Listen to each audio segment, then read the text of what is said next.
Live from Swain County Memorial Stadium and Boy Steeds Field here at Swain County High School. This is Swain High Maroon Devil football live on the Maroon Devils Network. Hi, everybody. It's finally quit raining here in Swain County, we think anyway. As we look over in the distance, we see a few clouds hanging around, but right here over the stadium, the sky is blue.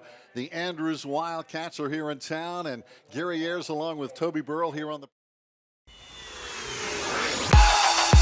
and Maroon Devils. It's homecoming. It's Hall of Fame night.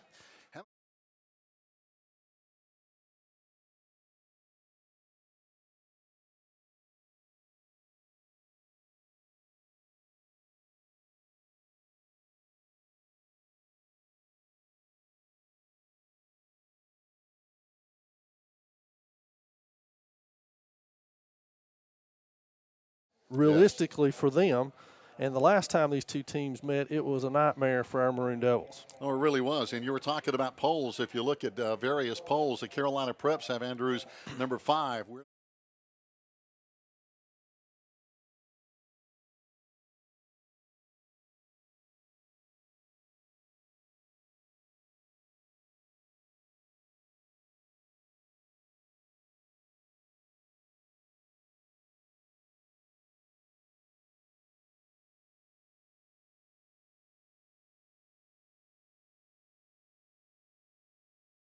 Down to this, in terms of playoffs and the way these seedings go, the Andrews Wildcats are the front runner. Right. They are the ones with 0 losses right now.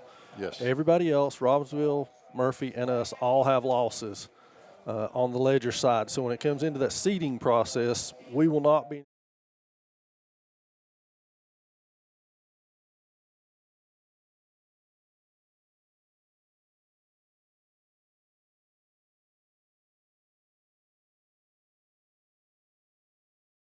Friday. Our Maroon Devils, Robbinsville. We haven't played a conference game yet. Hayesville is 0-1. Cherokee is 0-1. But you hit the nail on the head. Andrews with that 5-0 record. And one of those wins, I think a very good win against a very solid Mitchell team, just helps their situation.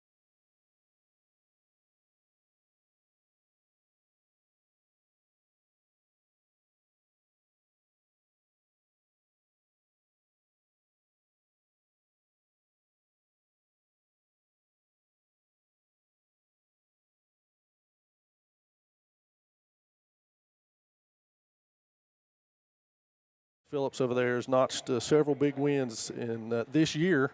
Yes. With his program. So they're off to a great start, and I'm sure they're flying high coming in here tonight looking for another big Smoky Mountain Conference win. And our Maroon Devils are healthy finally, and that's the story of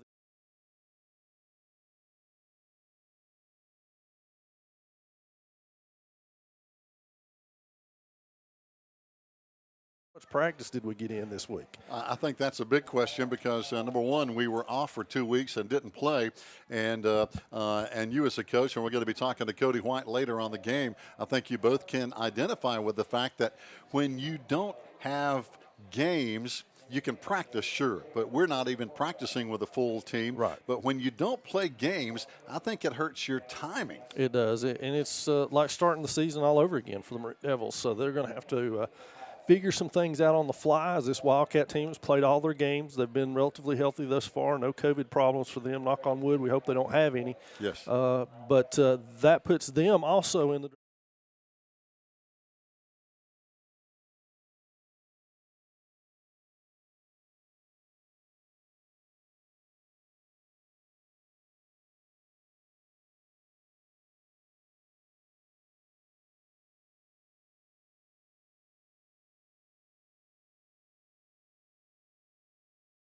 round is a Hall of Fame induction night for the Swain County Athletic Hall of Fame, and we inducted 7 very worthy folks into the Hall of Fame last night. Oh, no question, Toby. You know, and every year you leave that stage and you think, wow, we can't get a better class.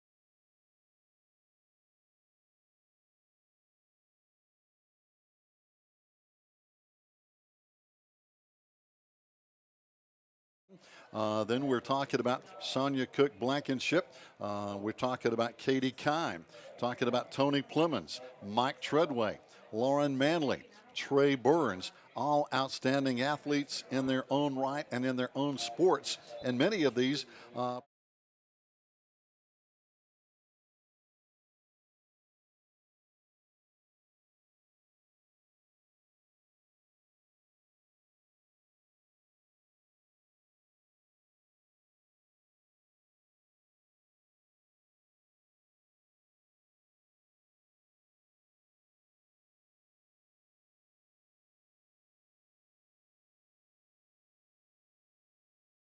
astounding, really. I'm like you, it just continues to amaze me year in and year out looking at some of these folks. And for me, it was a really special night. I kind of have connections with almost every one of those folks. Tony came along not long after I did in high school, so I was aware of Tony. He was a freshman when I was a senior.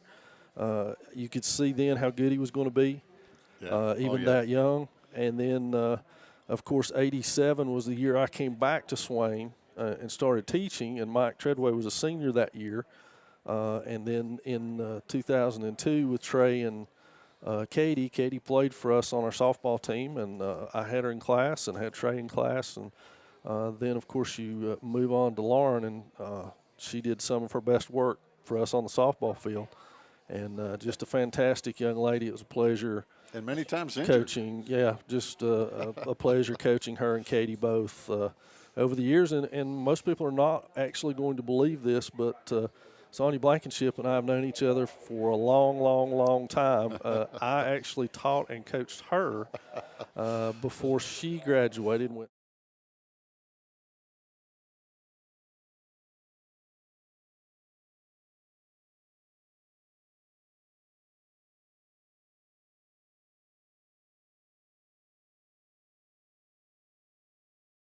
Like I say, there's a lot of connections for me in that group, and I was really tickled when it kind of came together that way and looking at it from a personal, selfish standpoint of knowing all those folks. Oh, no doubt. And we were talking about Vernon Odell. Of course, he was unable to attend, but his kids, Will and Katie, were there, and he did supported Maroon.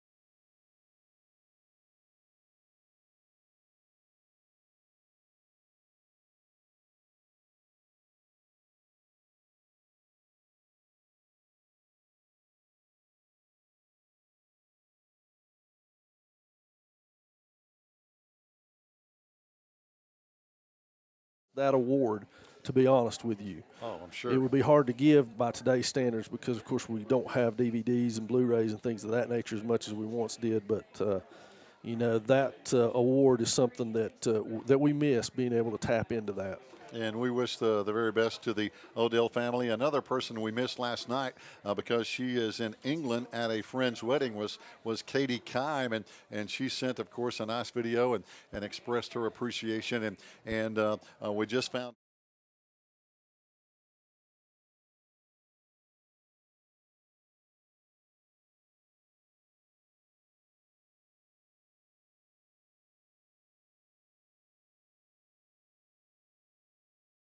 Did that last night. I did not know that. You actually scooped me on that one, so I was a little disappointed in myself. But it did not shock me. Really? I was fortunate enough to have Katie in class. As a matter of fact, she was our yearbook editor the year she was a senior.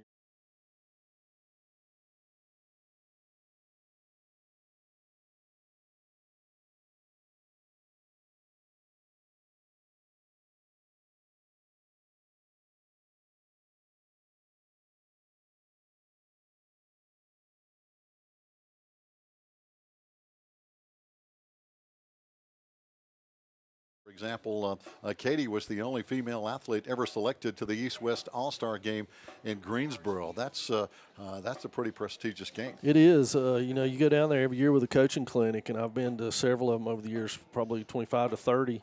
and go and watch those basketball games. And very rarely do the mountain schools get represented. And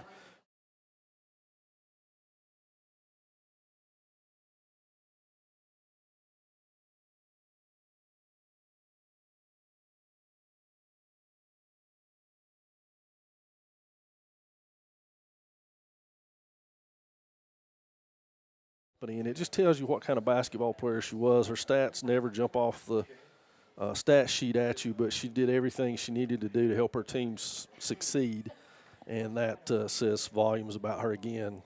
Of course, it's the same with if you talk about any of those 6 or 7, even Vernon for that matter.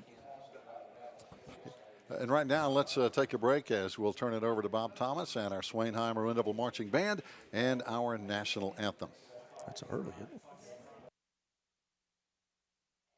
Tonight's invocation presenter is Miss Sienna Shepard, a freshman here at Swain High.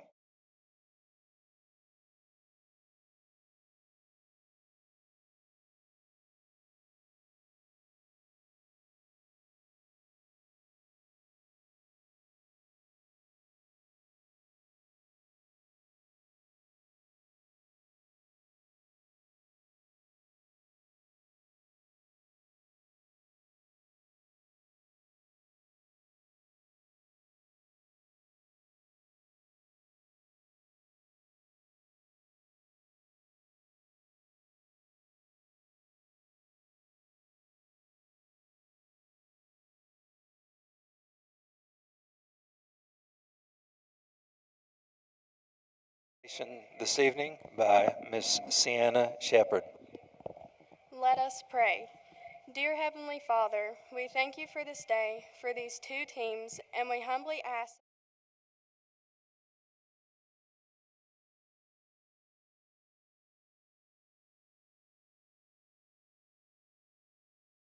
to compete and bring out the best in each other. Give each one of us the courage to play the game in a manner that is pleasing to you.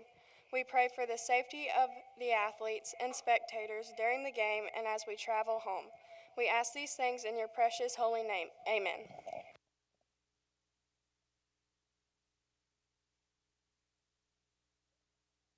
For many decades, the traditional values of courtesy, patriotism, and discipline have been a part of the culture of the Western North Carolina mountains and Swain County.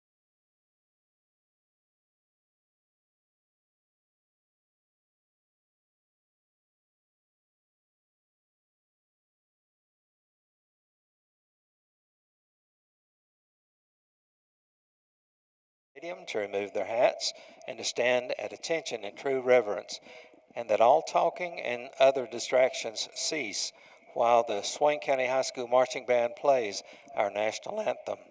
Thank you.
Fans, welcome back as we just heard the national anthem from the Swain County High School Maroon Devil Marching Band. And by the way, they're going to be competing tomorrow over at AC Reynolds in a big band competition over there. And I know that's always a huge competition where they bring a lot of bands in, and it should be a very busy day. We're hoping for some really good weather. A moment ago, we were talking with Coach Toby Burrell about the Swain County Athletic Hall of Fame. And joining us now is a guy who is in that Hall of Fame. We're talking about Cody White, not Rod White. Coach Rod White is doing some other activities here tonight. But Cody, glad to have you on. And I've got to ask you, what did it mean when you were inducted into the Hall of Fame here at Swain High?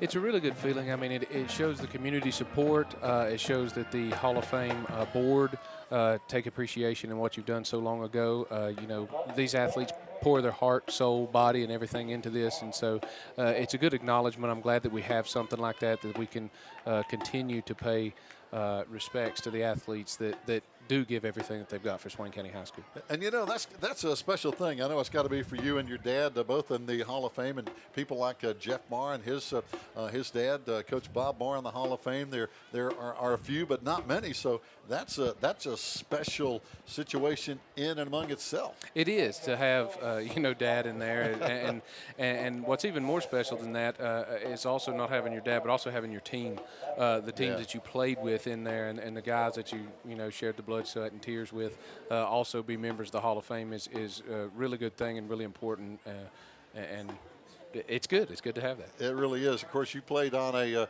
very special team several years, and of course, the highlight of that I've got to imagine was that 2004 team that went undefeated. We've only had a couple of those, 79, and of course your team, and that was a special team, and I know when it comes on Friday nights, you've got to kind of think about that a little bit. I do, and that was a good thing when I came back up here. Playing football in the spring just didn't feel right last year, and so it was good to have some normalcy back to this and feel the atmosphere, the fall air, and then be able to be up here again and experience with these guys. It really is. Of course, I know you've got to bring some of your fans up to date. I know you've got a whole new life now.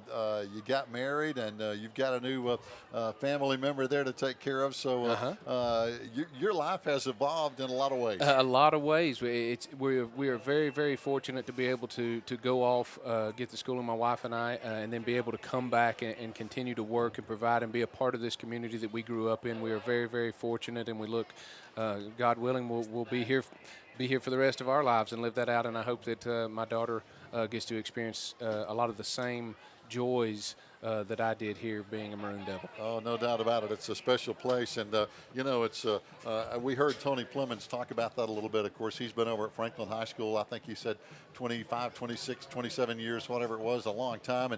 And he said, on Friday nights when Swain and Franklin played, he said, for 2 hours I wanted to beat their eyes out. But he said after the game, he said, when I got home, he said, if I didn't know, he said the first thing I wanted to know was, how did Swain do? Right. And I think that says a lot about people, even if you're not here, even if you're somewhere else.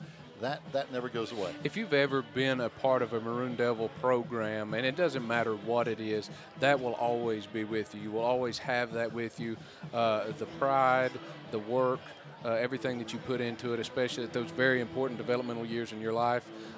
It never leaves you. It's always there. And I think when you experience the kind of success that you did, your dad did, and people like Tony Plemons did, I mean, he was a phenomenal athlete in so many ways. I think that just makes it even more special because, there are so many kids that come through so many high schools that never get to feel what a conference championship feels like.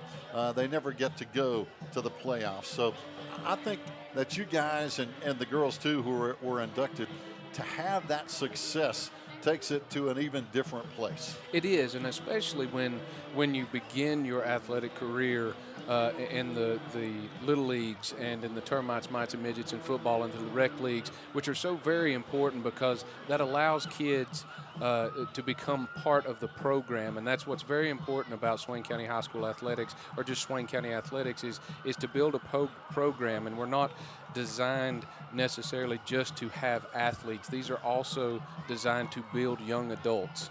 And I think that the work ethic, the respect, and everything that you instill into the kids is what's very important. And so as we grow up through that, and you do all of those things with the same individuals, you play basketball, baseball, football, anything that you can imagine, you continue to play with those individuals throughout your career, and then to cap it with an undefeated season like that is unbelievable, because it's really the pinnacle. It's the peak of your athletic career for most individuals, and it's a really good thing to have. You know, Mike Treadway hit on this a little bit last night. He had some good comments. All the people did, and I can't remember all of them, obviously. But he said, I can't remember how many, because I quoted he had 17 tackles, for example, in one game against Robbinsville. He said, I can't remember how many tackles I had in this game. He said, I can't even remember some of the games if we won or lost. But he said, I can remember the guys I played with, and I still see today the relationships I built. He said, that's what I remember. It is. I mean, you're exactly right, especially as time goes on. You can't even remember what took place. I don't know if that has part to do with some of the hits we took, too. But it really is. I mean, and the good thing about it is, especially coming back to this community, is we're still friends with them. It's the same individuals. And, again, that bond is truly unbreakable. It really is. And, hey, let's look at the game we're going to be playing here tonight, Cody. And I tell you what, Andrews High School and their head coach, James Phillips, and his staff have put together, I think, maybe the biggest story in the Smoky Mountain Conference. For so many years, Andrews was just an automatic win on so many school schedules like Swain County, Murphy, and Robbinsville. Andrews didn't win a whole lot of ball games, but now all of a sudden, as we mentioned, they're ranked above all of the other conference teams in the state rankings. They're 5-0. This is a very disciplined team. They run the football very well. So right now, Murphy, Swain, and Robbinsville, normally the big dogs, they're kind of looking up at Andrews. They are, and the interesting fact that I said when I first came up here is I was an assistant coach. I helped coach Swain when a lot of these guys were playing midget football, and we played Andrews, and when we acknowledged then, all the coaches said, we're going to have to watch. I said, if this group stays healthy and stays together for Andrews, they're going to be hard to beat no matter what. And you're seeing that today. They've done a great job. I think that was one of the things that haunted Andrews for years, was they may have a good team in the younger years, in the younger athletics, and as kids grew up, they moved off. They got hurt. They go to Murphy. They go to Hayesville.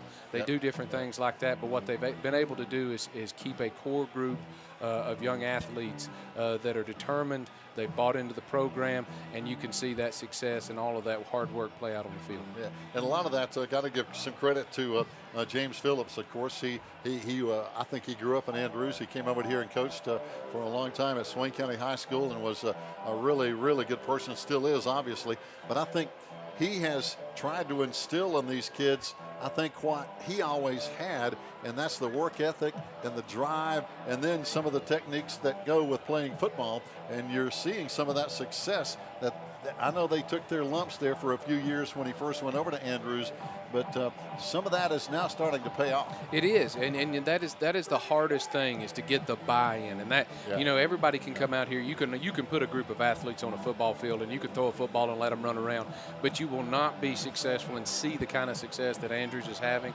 until all the kids buy into the program. They have to buy into what the coaches are teaching them, and you are seeing exactly that. So that is the hardest part, and I think that Mr. Phillips, Coach Phillips, has done that. No doubt about it. We're talking about some of their individual athletes, and they have some good ones coming into this ball game here tonight.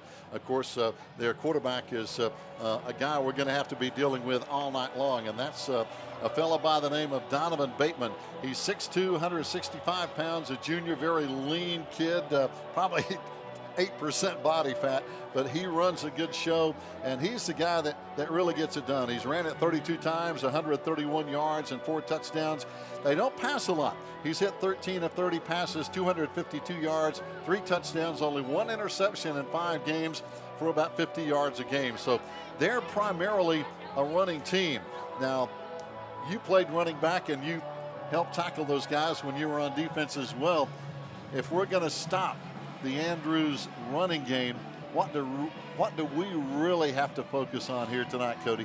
Anytime for defensive period, but especially in a running game, if they've got an up front that really knows what they're doing, you have to play assignment football. Yeah. What gets a lot of people in trouble is breaking those assignments. When you begin to step too far, come upfield, make those adjustments that are too much one way or the other, that's when you get sealed off. That's when you get blocked. That's when things like that happen. So as long as you can play assignment football, and I've said this before, and this was a big strong point of my dad's, you have a 12th man on the field, and that's the sidelines to either side. So what you try to do is keep them in front of you, push them. They can only run so far to one side before they run out of bounds. So that's what you have to do in a running game, is always keep them in front of you and play assignment football. And they have some good size up front. Of course, some of the stats we have are not totally exact. But, for example, some of their linemen, 5'10", 230, 6'3", 310 pounds, 6 feet, 255, 6'4", 232, 6'5", 250. So even though they don't have a lot of numbers, I think I counted 26 players out there dressed out for Andrews tonight. We have 36, so their depth is a little more of an issue. They do have enough size up front to make this running game work. They do, and whenever you're facing size like that, it's hard to match size with size. What you have to do is beat them off the football. And what we're saying with that is you have to explode off the football. You have to make sure that you're making initial contact, because if you've got that size and you've got that discipline that we know they have, then the only way that you can combat that is to come off the ball faster than they do. And, you know, that's a good point you make. And I've heard Kerwin Bell, who's now at Western Carolina, who's been in Florida and the NFL and coached at other places. But the way he describes it on defense is this. He said, sometimes we get caught playing with our heels in the ground. He said, on defense, you've got to play with your toes in the ground, and you've got to play fast. You have to play fast because defense by nature is reactionary. You're reacting to what you're seeing. The offense knows the play. So what you have to do is you have to make your reaction as fast as possible. Any slow reaction playing on your heels is going to be detrimental to what you're trying to do. It can be disastrous. Disastrous, yes, it can. Especially, you know, if you're young, if you've got some young kids out there who are still trying to learn the nuances of how to play linebacker or how to play corner, and come up and make those plays. So, but I think we've got both teams have experience. We're not looking at a lot of young faces out here. Both teams have guys who have been here before. We see our Maroon Devils coming up the track now, and that's always a special thing, as our guys are arm in arm coming up that track, and I know you remember that well. Oh, absolutely. This was always the most exciting and then almost the most nerve-wracking part of the game, because it's once you get the first hit out of the way, you know, the nerves seem to calm down, but right here is where the most excitement comes into play. And you know, a game like this, and I've heard different thoughts about this from different people. How much does adrenaline play in a big conference game like this? It does, and I experienced it as a sophomore. You have to tamper your adrenaline in pregame. You have to tamper your adrenaline right here, because it sounds counterintuitive, but you can actually exhaust yourself before the first snap of the football. And I experienced that as a sophomore playing Smoky Mountain for the first time. I went out there and we ran around, and boy, we were really eating up the adrenaline at start, and in the kickoff, you're just completely worn out. So, but it does play a factor. You want to be able to harness it and release it at the appropriate times. But I think we've got enough of experience behind us to be able to do that. Yeah, I've heard some players say, look, you know, I was so pumped up before the game, but after that first hit, I calmed right down. I just focused on the game. It's like they didn't feel the adrenaline once the game started. That's exactly what it was. Your mind takes over. You begin processing, and instead of just speculating, now you're in the moment. And once you're in the moment, man, you've got to play that, and then just let the adrenaline dump as it's necessary. And it looks like the Andrews Wildcats are on the field. Our Maroon Devils are just coming onto the field, and we're glad to say we finally got that instant replay fixed, so we're going to be able to help you out with that a little bit here tonight. I know your dad has asked about that every week, and of course the night he's not here, well, I think we finally got it kicked in. Joe Holton, Kent Maxey, and Emma Dingle are ready to go with that. Well, that's what happens when the old man leaves. You know, the new stuff comes on board. So, and hey, we hope your dad's having a good night tonight, and you know, finally we got You know, it's poured the rain all week. I know that this field's going to be ripped up, but we finally got at least a dry night. And that's one thing that you mentioned with the running game. That's what's going to play actually a big factor. Is running the football. Wet ground is always something you have to compete with. Oh, no doubt about it. And here we go. Our Maroon Devils are going to kick it off. Gavin Lanning will kick it. And back deep now for the Andrews Wildcats as we get ready to go here on a Friday night is going to be number 2, Isaac Weaver, dangerous man. That's going to be taken by number 1. That's going to be Keegan Ellis. He reverses field. Back up the middle. Breaks a tackle or two. Still on his feet.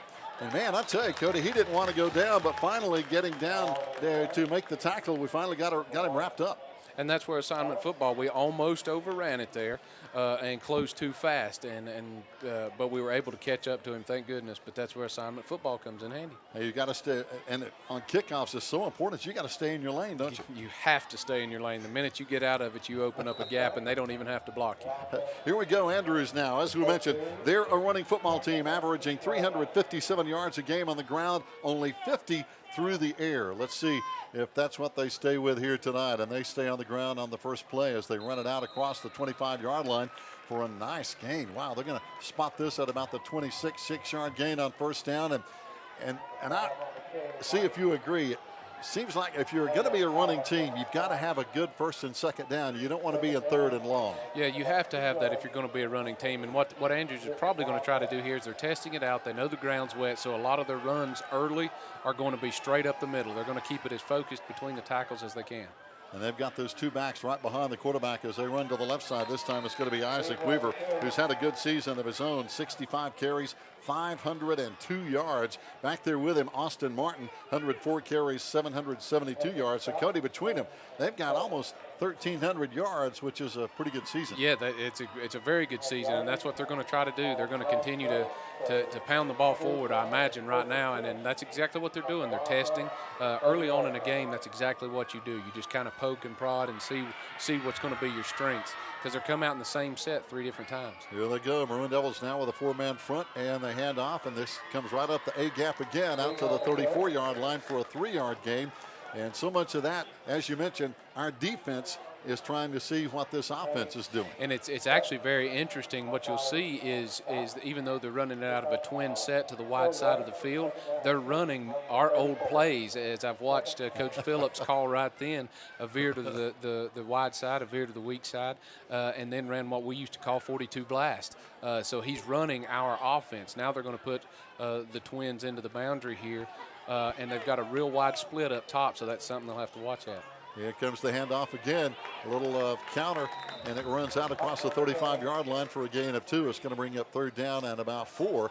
And a lot of this is one thing that I've noticed here early, that their backs are really up close to that quarterback. They are, and that's what you see with a lot of veer running teams, because it's such a timing play. Anytime that you're running the football like that, timing is very important. So they'll probably line up there. They're getting right up on it. That way the quarterback doesn't have to make a lot of movement to make that mesh, and you can do it as quick as possible. And here they come, lining up right behind him again. This time they run to the right side, and again it's going to be number 2, Isaac Weaver, one of their leading running backs, a 6-footer, and he's going to be short of the first down, though. So now it's going to bring up 4th down, and Cody, looks like they may elect to punt here. And that's exactly it. I mean, with the wet ground, they're having to keep it in tight. Our linebackers are doing a good job closing. Our offensive linemen are doing a good job jamming their linemen, keeping them off our linebackers, and we're able to make the tackles. So now the Wildcats are going to be punting it away. Coming on to punt is going to be Austin Martin, one of their lead running backs. And back deep is going to be Cooper Hyatt. This one is going to be very short. This punt goes nowhere. He hit that off the side of his foot, I'm afraid, Cody, and our Maroon Devils get the advantage. And we have to take advantage. Whenever you're dealing with a team that's as good as disciplined as Andrews, when you get something like that, that is a mistake for Andrews. That happens, but you've got to be able to take advantage of this. You've got the momentum. It's early in the first quarter. You still have the adrenaline going right now. Take this thing and drive it right down the field. Boy, it was a tough break. He shanked that off the right side of his foot, and it went sideways out of bounds. Now our Maroon Devils will have it 1st down and 10 at the 38-yard line of Andrews. Great field position here with 9 minutes to play, first quarter. No score. Our first chance with the football as Cooper comes in motion over to the right side, and we run to the right side for a short gain down to the 35 of 3 with a 2nd down and 7 coming up. And again, here we go, trying to establish that line of scrimmage domination. Yeah, and we probably would have gotten a better run there. It looked like the quarterback bobbled the snap there, and he got it to the running back a little bit late, which caused him to slow down. Yeah, that timing, as you mentioned, is so important when you're running split backs right behind the quarterback there in tight like ours are. And now we're going to have, looks like one of our linemen coming out, Conrad Henderson, looks like may have either blood or some kind of equipment repair. Yeah. They're going to have to get him fixed up before he can go back. I'm not real sure whether that's really what that was. I don't know. Yeah, he's got to come out for a play, though. That's it. Either some blood or malfunctioning equipment.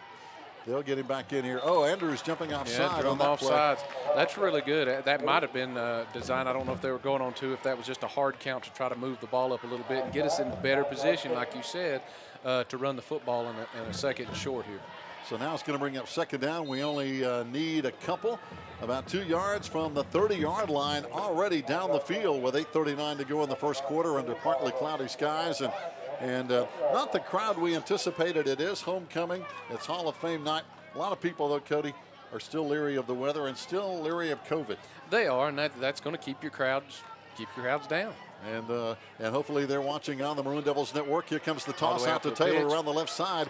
He's going to be very close to a first down. Carson, I think, is going to have it. Yeah, looks like they gave it to him there, which is good. I'll tell you, Carson's a load.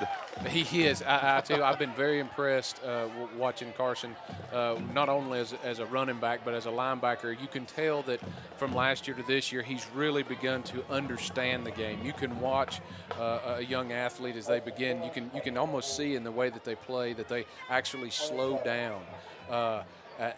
That shows you an understanding of the game, and he's really done well. He really has. And as we mentioned, Carson's a big boy, 6 feet, 200 pounds. A senior on this team, as Andrews has a four-man front on defense. We run to the right. Here comes a reverse and around the left side. He's got it if he can get out there. Oh, Andrews comes up and plays that pretty well, though, Cody. They kind of read it. It was just slow coming together. It was slow coming together, and again, it's real hard. As you could tell, we were playing cautious there. It's wet. The ball's wet, and you want to make sure the last thing you want to do is do a turnover here. You can always take a loss in yardage, but you can't take a turnover. And that's Donovan Groenwald getting the toss. And now we're looking at second down and long. We still need about 13, almost 14 yards. 7:25 to play first quarter. No score yet. The Maroon Devils trying to take advantage of a shanked Andrews punt here in the first quarter. Can we get a first down? Second and long now. Coming in motion to the right side is going to be Donovan. And we're going to run to the right side. Just trying to establish some play upon that line of scrimmage, but so far Andrews not backing up. And that's a strong side veer. That's a long veer play for both the running back and the quarterback to run. But I expect we'll go back to that in just a minute because the defensive end there was closing hard.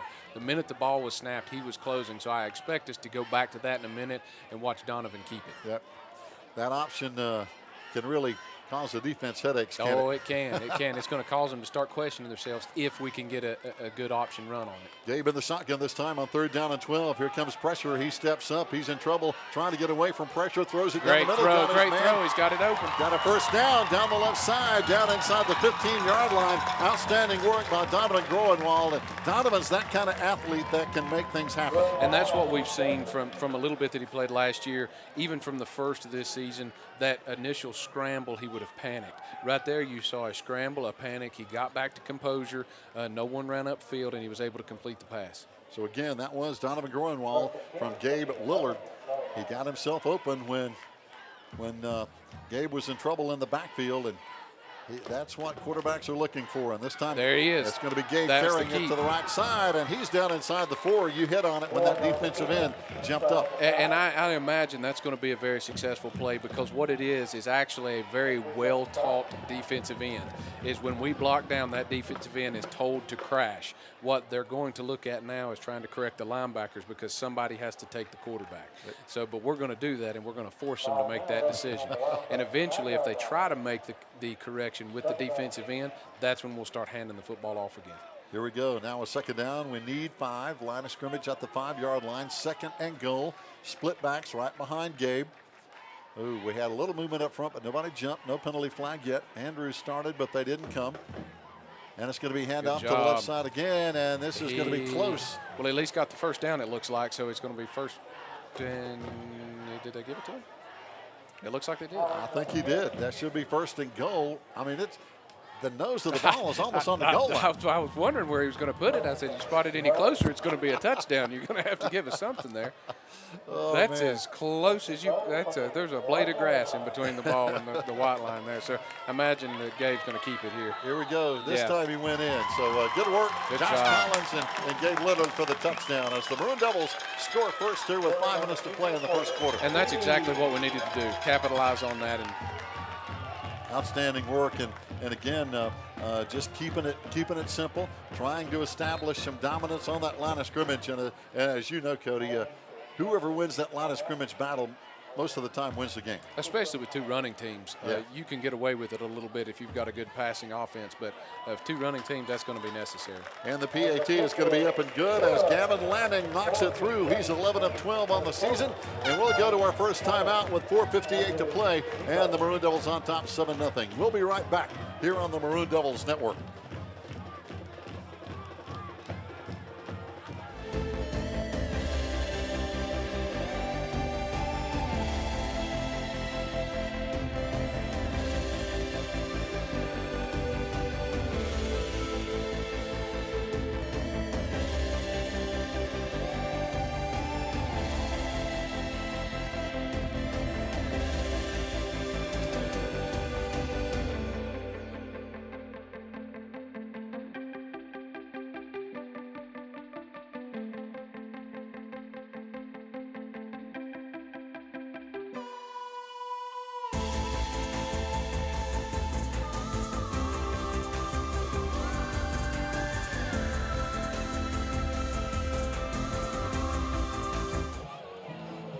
And welcome back as the Maroon Devils here on Homecoming and Hall of Fame night. By the way, stay tuned. It's going to be a special halftime show as we'll have the Hall of Fame inductees and the homecoming court as well. Gavin Lanning, line kick. drive kick. Oh, it's Those going to are be hard to taken feel. and dropped by Isaac Weaver back at the 7. Out to the 10, 15, back Good out job. across the 20, and a good tackle down there. I've got a couple of numbers. That was Lucas Sutton, by the way, who turned him head over heels. That was great. He got out of his lane there, but he corrected it, got right back in it, and was able to stop him with relatively no gain. So a good job there by the kickoff. And again, right now, special teams, the difference in this game, Cody, is the Wildcats are struggling a little bit. And as Dad always said, you can play the best offense and the best defense in the world. If you can't do special teams, you can lose ball games. Oh, so many big plays happen on special teams as they are, their bad punt led to the first score of the game by our Maroon Devils with a 4-man front. They hand off and run to the left side this time. Into the secondary is going to be Austin Martin. Yep. He's finally caught down there by one of our defensive ends, Nathan Bogdanovich. What a good run. And what they did there, they changed their strategy. Obviously, they changed their offensive front. They're playing a little bit kind of what we saw against, I believe it was Mountain Heritage. They're just packing everybody in. They're getting everybody as close as they possibly can, and that's maybe what they're trying to do is mimic what they did, and that's going to mean we got to get off the football. That's the biggest key whenever you start packing it, and they're doing it again right now. Yeah, they got it packed in there, don't they? Only one man wide, got a wing on the right side with the two backs right behind the quarterback. They run to the right side this time, and right there we stacked him up. Good penetration this time coming over there from Zach Stepp, the corner. These are really just blast plays. You've got a pulling guard, what it looks like coming over the top with a lead back. You've got someone blocking down, somebody kicking out on an end, and then leading up on a linebacker. It's just a design blast play, and they're just looking for the tiniest seam. I saw that pulling guard on that instant replay, and it's so nice to have that to our luxury here tonight. With 4 minutes to play, first quarter, 7-0 Maroon Devils. Handing off right side this time, and a bunch of Maroon Devils combining on the tackle, but not before Andrews gets very close to a first down. We saw a lot of our hats around him, but he didn't want to go down. Yeah, and that was just a block-on-block veer play. I mean, it wasn't even really a veer. It looked like almost a design dive from the get-go. And it's just a block-on-block, helmet-on-helmet, and hopefully he can outrun our linebackers and run past them. Well, I tell you what, and as you know, speed kills. It does. In so many ways. And he's a big old boy. So not only has he got some speed, he's hard to get down. He is. Right now, first down, Andrews at the Maroon Devil 46-yard line. They hand off again, a little counter around the right side. This time again, it's going to be Isaac Weaver. And they don't list his weight. He's 6 feet, but he's one of the juniors on this team. They have a lot of underclassmen who are going to be coming back. And so, got the first penalty flag of the night. And somebody on the Maroon Devil defense, I'm afraid, said something because that flag came in after the play was all over. It was, and it was after they were walking by the worst person to say anything to, and that's the head official. You said it. You said it. The man in the white hat, and it's unsportsmanlike against our Maroon Devils. And we saw it. Somebody said something, and if you're going to say it, don't let the official hear you. So it looks like he said number 6. And that's what you got to watch out for. I know that the rules when I played, if you get a 2 unsportsmanlike conducts, you're out of the game. So he's going to have to temper that. That's it. Got to play under control, as we talked about a moment ago. That adrenaline, that excitement, that intensity. You want to play with intensity, but it's got to be a controlled intensity. It is. It's got to be very controlled, and the worst intensity you can have is your mouth. That's the worst one to have. You said it. First down now. Big penalty with Andrews at a 27-yard line. It's going to come this way. Big penalty, play. and they run straight ahead again. And this time with success. Nothing fancy here, Cody, but just moving the ball. That's what they're doing. They're just picking and prodding. Again, they're winning the line of scrimmage right there. That's exactly what that is. If there's a straight-up run, whether it's a midline or a quick trap like that gets successful yardage like that, it's winning the line of scrimmage. And they're doing a good job talking about people like Harley Crawford, who's 5'10", 230, big Tyler West, who's 6'5", 250. They have some experience and size up front. And this time a wing on the left side. They run to the right side, though, to the short side of the field. And again, Isaac Weaver, one of their juniors, with a couple more yards. And this is where we want them. I mean, this is a 3rd and 5. We've got to get a big stop here. This is exactly where you want a running team, just like you said earlier, that you don't want to be a 3rd and 5 football team, especially if your main play is running. Oh, no doubt about it. And as we mentioned, they're only throwing for about 50 yards a game as compared to 357 yards a game on the ground, which is a huge figure. And this time they're going to run it again, and they're going to be short. But they're in four-down territory as we stop them at the 21-yard line. So, on 4th down, they're going to give it a shot. Oh, most certainly. I imagine that they're not going to try to kick a field goal or anything right here. They're going to try to get it. And from what we could see, from what limited stats we have available, I don't think they've kicked a field goal all season. Our Maroon Devils, I believe, have only kicked one. We've hit one field goal this year. So, but again, that's not a whole. You don't see a lot of field goals in high school ball. No, you don't. I mean, we were lucky to have Nick Zimmerman, so we could do those kind of things. But we stopped him. If they'll hold him right there, don't let him fall forward. He spun and got out of the grass, but I still don't think he made it. I don't think he did either. The line judge over there is still just above the 20. So now let's see where they spot the ball. It's going to be short from what we're seeing at our angle. It's going to be down at about the 18-yard line, which means it's 1st and 10 Maroon Devils. And it's never good to see. We've got the running back for Andrews. He's getting up really, really slow right now. It seems to be. I wish they'd call a timeout for it. Yeah, they need to call time. Yeah, they need to something. He's hurt. And that is, again, Austin Martin. He's their leading ground man, and he's a strong running back. He's quick, but he's strong. Yeah, that's what you got to have, especially if you're going to run a veer-type offense. I'm not going to call them a veer offense, but it's a veer-type offense. It's blast plays and all of that. You have to have body mass. Speed is what you run in the zone. That's what you kind of do in those kind of things. Speed is what Murphy needs to have with their wing T offense. If you're going to run a veer type offense, you've got to have mass to your running backs. And no doubt. And you were a prototype running back in the offense we had in that great 2004 team, and somebody who had quickness but still had power and could break tackles. Yeah, and you got to stay low. You got to have a running back that knows how to stay low and keep those shoulders up. Here we go. Maroon Devils now with a 1st down and 10, a 7-0 lead, 1:22 to play. First quarter. Cooper in motion to the right side. Here comes the option, and we pass it back to the backfield, pitch it back there, but we're in big trouble as the pitch in the backfield never really made it to John Parton or Josh Collins, and he's going to be thrown for a big loss. And I don't think that Josh anticipated that, and that's one thing you really have to have if you're in a pitch back in a veer type offense. The quarterback has the option, obviously, that's why they call it that, to pitch it to you at any time, and you have got to maintain what we call a good pitch relationship. You've got to be right in an area because the quarterback can't see you. He's not looking for where you're at. He's pitching to an area, and you have to make sure as a running back that you are there. Got an official timeout. And Cody, I've got to believe, too, some of this is related to not playing in 2 weeks and not having all your guys at practice. You've got to shake off the cobwebs. I mean, that's part of it because you get out of shape, you get out of the hitting shape and conditioning. So This time they fake the toss him. down the middle. Got a wide open man. He's got it down at the 30-yard line. First down. Maroon Devils. Great catch by Bogdanovich, and he hit him right in the chest. Yeah, and Bogdanovich was calling for it way before he finally threw it, but I don't believe that Gabe had the opportunity to throw it. But what he did is he kept going. He kept going with the play, kept going where he needed to be, and that was a great throw by Gabe. It really was. Hit him.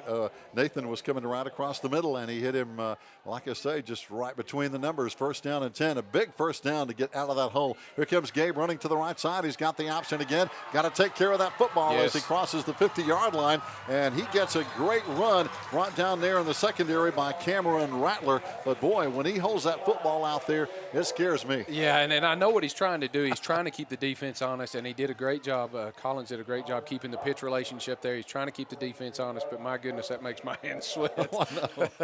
It's a little scary because we've lost a few fumbles this year, and we've got to be so protective of that football. But, again, great run by Gabe down to the 43-yard line. Andrews territory. That's we're not going to get this play out. That's the first quarter. And Cody, one great thing about running football, the plays fly by. The plays do fly by, but I'm glad we're throwing the ball a little bit because that's going to keep them honest. That's one thing. If you're going to be – okay. Fans, stay tuned. We have more coming up after this timeout on the Maroon Devils Network.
Fans, welcome back. Maroon Devils first down and 10. Here comes Gabe tossing to the left side. It's going to be big Carson Taylor breaking a tackle at the 40, 35, down inside the 30-yard line. And I tell you, Carson Taylor did not want to go down.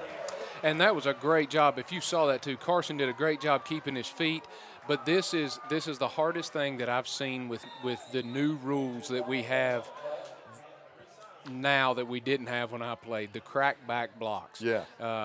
When I was playing and the years before me, if you didn't have your head on a swivel, it was fair game to absolutely get your lights turned out. But what we did there, and I hate that it's resulted in an injury for Andrews, but it was a perfect way to turn back, didn't lead with his head, got in his way, and made a successful block that allowed Carson to get a few more yards. And this is one of the players that was shaken up a couple of plays ago, Cody. Their lead running back, Austin Martin, number 5, is down here on the ground right in front of our bench. And down there is Kerry Powell, who is such a good certified athletic trainer working on him. And then Andrews also has another player down over near their sideline. We can't see his number, but they've had 2 kids get hurt on the same play, and we hope they're going to be okay.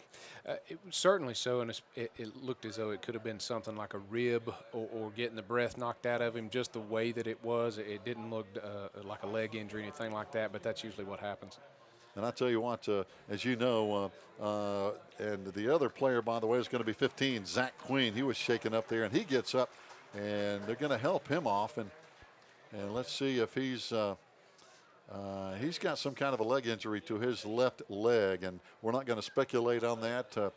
We hope he's going to be okay, but he is being helped off, and still Austin Martin is still down, but he might have taken a headshot or had the wind knocked out of him.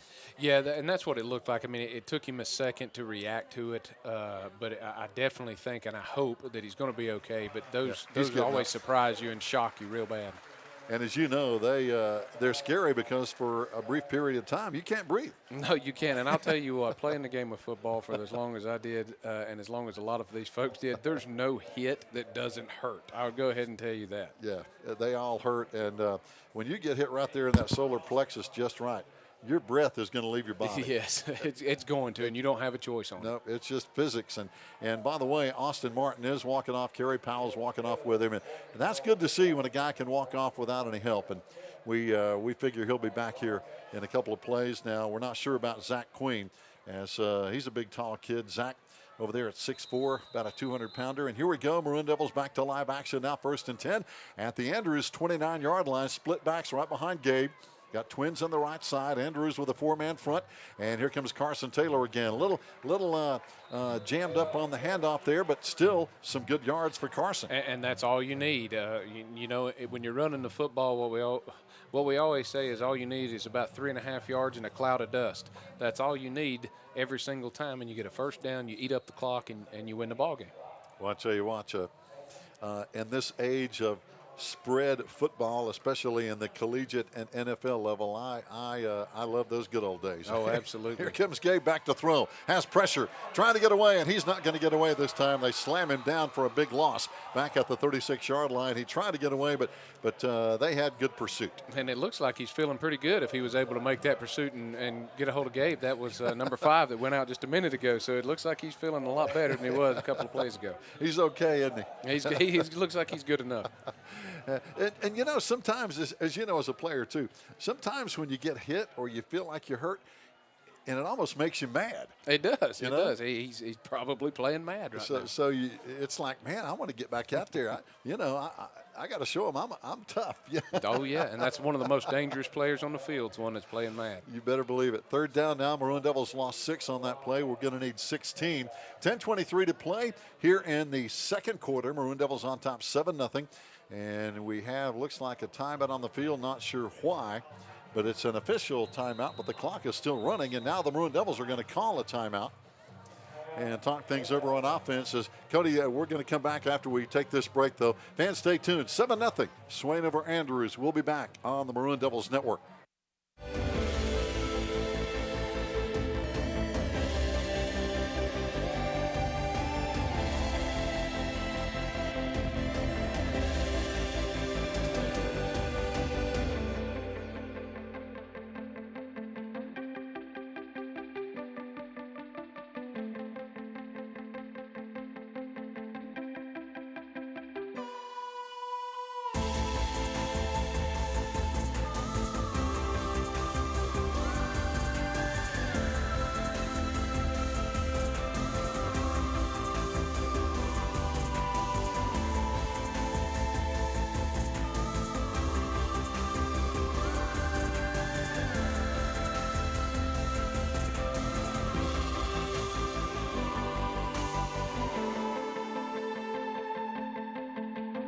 Get you hurt. Yeah. Fans, welcome back. Gabe back to throw. 3rd down and long. Has plenty of time. He was hit as he turned the ball loose. Had hit our receiver in the hands, but it was going to be short of the first down, and he was on the ground. But I really think he got hit just enough there, it looked like, Cody, to affect that pass. Yeah, it affected it, threw it a little low, Yeah. and he wasn't able to come up with it. Don't know if he'd have been able to get the first down from where he almost caught it, but it would at least put us in a better field position, a better opportunity to do something. I imagine, yes, they're probably going to punt this, just try to pin them as deep as we possibly can so that they're going to have a whole field to work with. No doubt coming on to punt is going to be Gavin Lanning and Isaac Weaver. Their outstanding running back and receiver. He's one of their leading receivers as well. Punting it high, but it's not going to be very deep.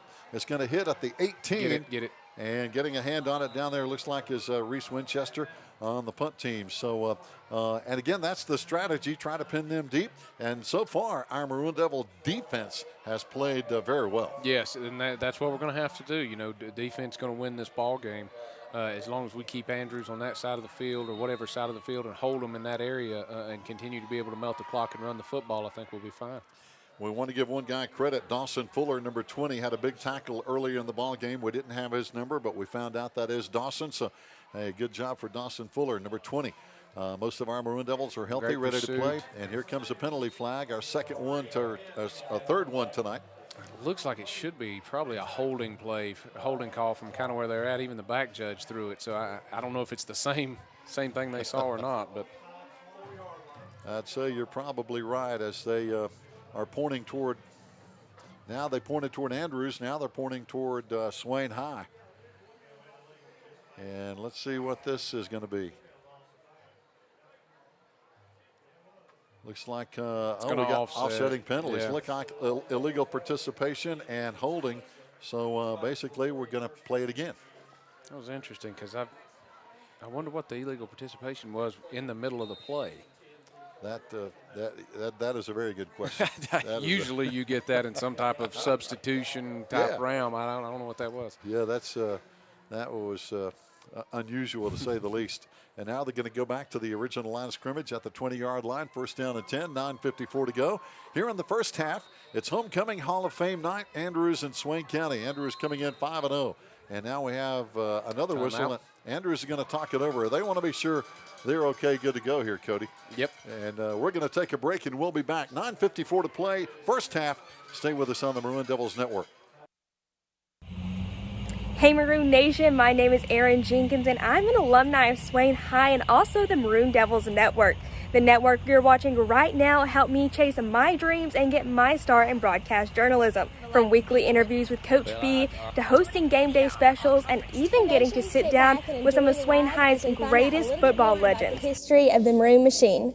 All of things help get me to WNCT 9 on your side in Greenville, North Carolina as an on-air news reporter. Right now, you can help other students just like me to chase their dreams by liking, subscribing, and sharing the Maroon Devils Network. As always, go Big Maroon!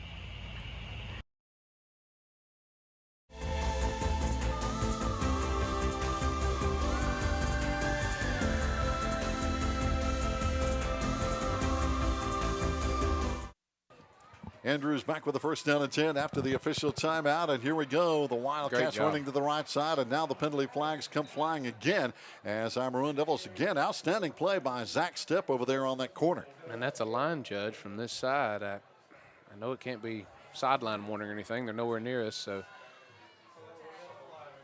I'm not sure if that's a holding or maybe a block in the black, a block in the back. I was about to say it can't be holding on us. So they're going to back Andrews up here on that penalty flag, and that's probably going to be they're going to mark it off 10 yards. Yeah, you'll see a lot of holding in wet ground like this. It seems like it's a lot when you start to try to stretch plays out, and especially Andrews that likes to run in between the tackles. When they start stretching those plays out, and those big linemen got to get their hands on a quick linebacker or defensive back, that's when they start holding them. Hey, good point. I'll tell you what, you can see this field starting to get damaged a little football. bit. Football is on the ground, and I believe Andrews got it back. But, boy, there for a moment, it was anybody's ball. And this is where we really have to play disciplined football. Just keep them there. You don't have to make a huge play right here. You've just got to hold Andrews to right where they're at, and we're going to be in great field position no matter what. Oh, no question about it. The football now is going to be spotted back at the about the 7.5-yard line. That's going to bring up second down and roughly 20 with 9 minutes to play here in the second quarter. As you mentioned, Maroon Devils got to keep them pinned back inside the 10-yard line. Split backs again. Oh, they had a guy moving. Yeah, their wing over here on the right side moved. And, wow, there's a little bit of that anxiousness and a little bit of that adrenaline.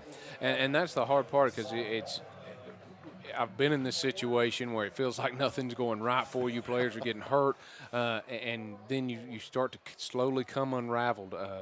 Andrews probably at halftime is going to talk about that, just playing disciplined football and keeping your head on your shoulders because you got a whole half of football to play. Oh, no doubt.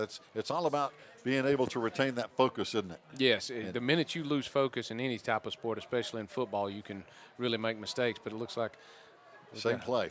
This time they're going to hand off and run to the left side, and here comes Big Five again, Martin, and he's still running, breaking tackle after tackle. It took about 3 guys to bring him down finally at the 17-yard line, but wow, he really was not going to go down. He wasn't going to go down, and I was going to say there for just a second, we got lucky because we didn't have a defensive end on this side of the ball, and I said, Lord, I hope they don't run it over here, but it seems like he turned nothing into something there. So he really did.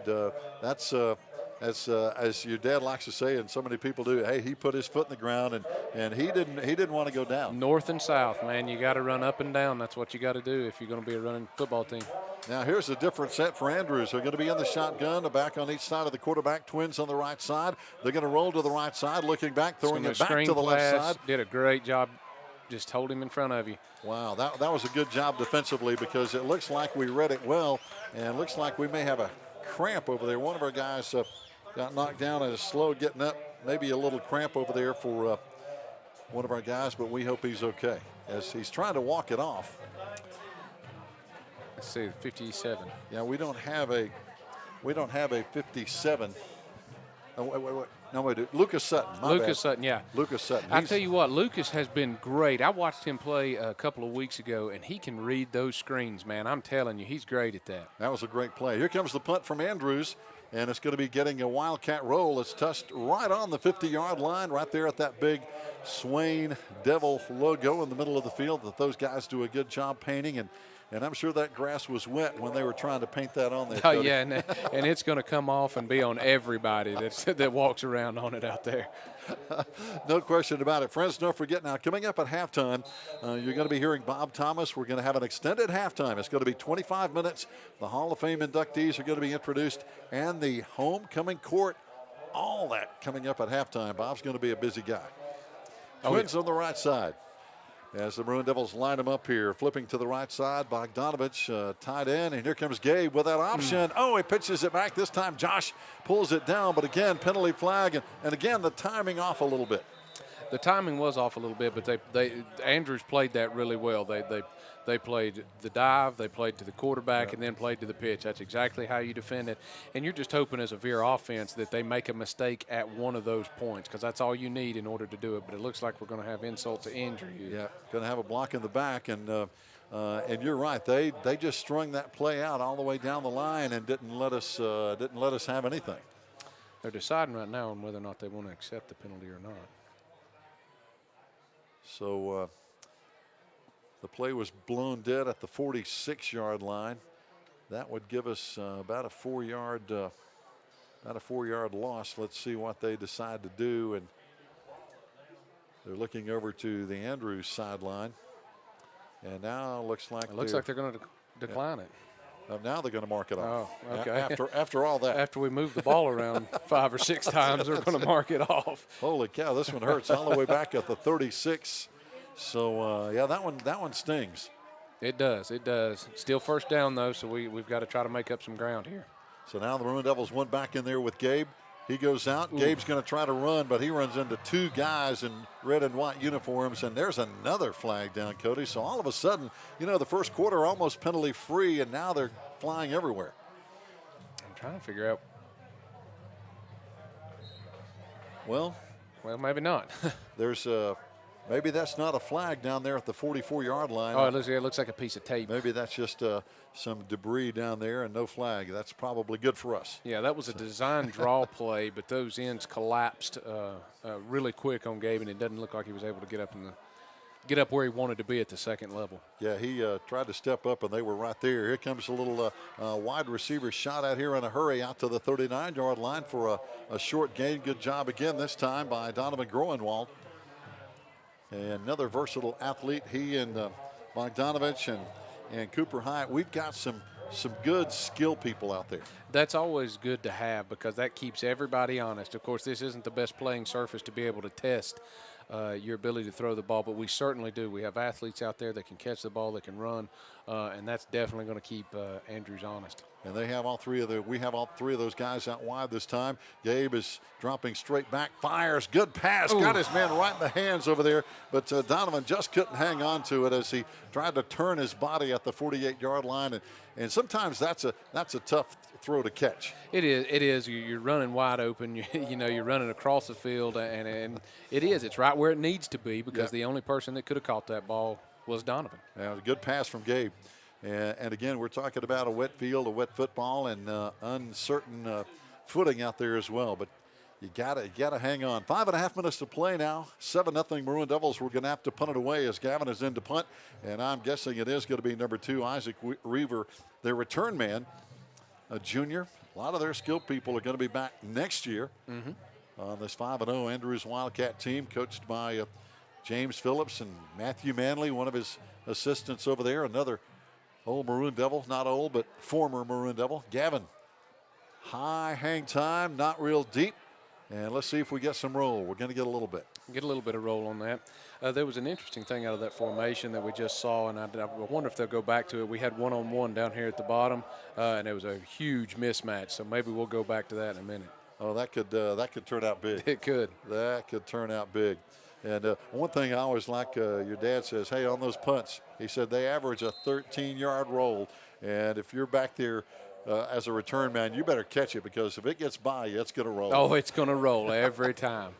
And sometimes a long way. First down and 10, Wildcats at the 35-yard line, and they come running Quick and pop it outside. play. Great job, great job. Outstanding work by the defensive front.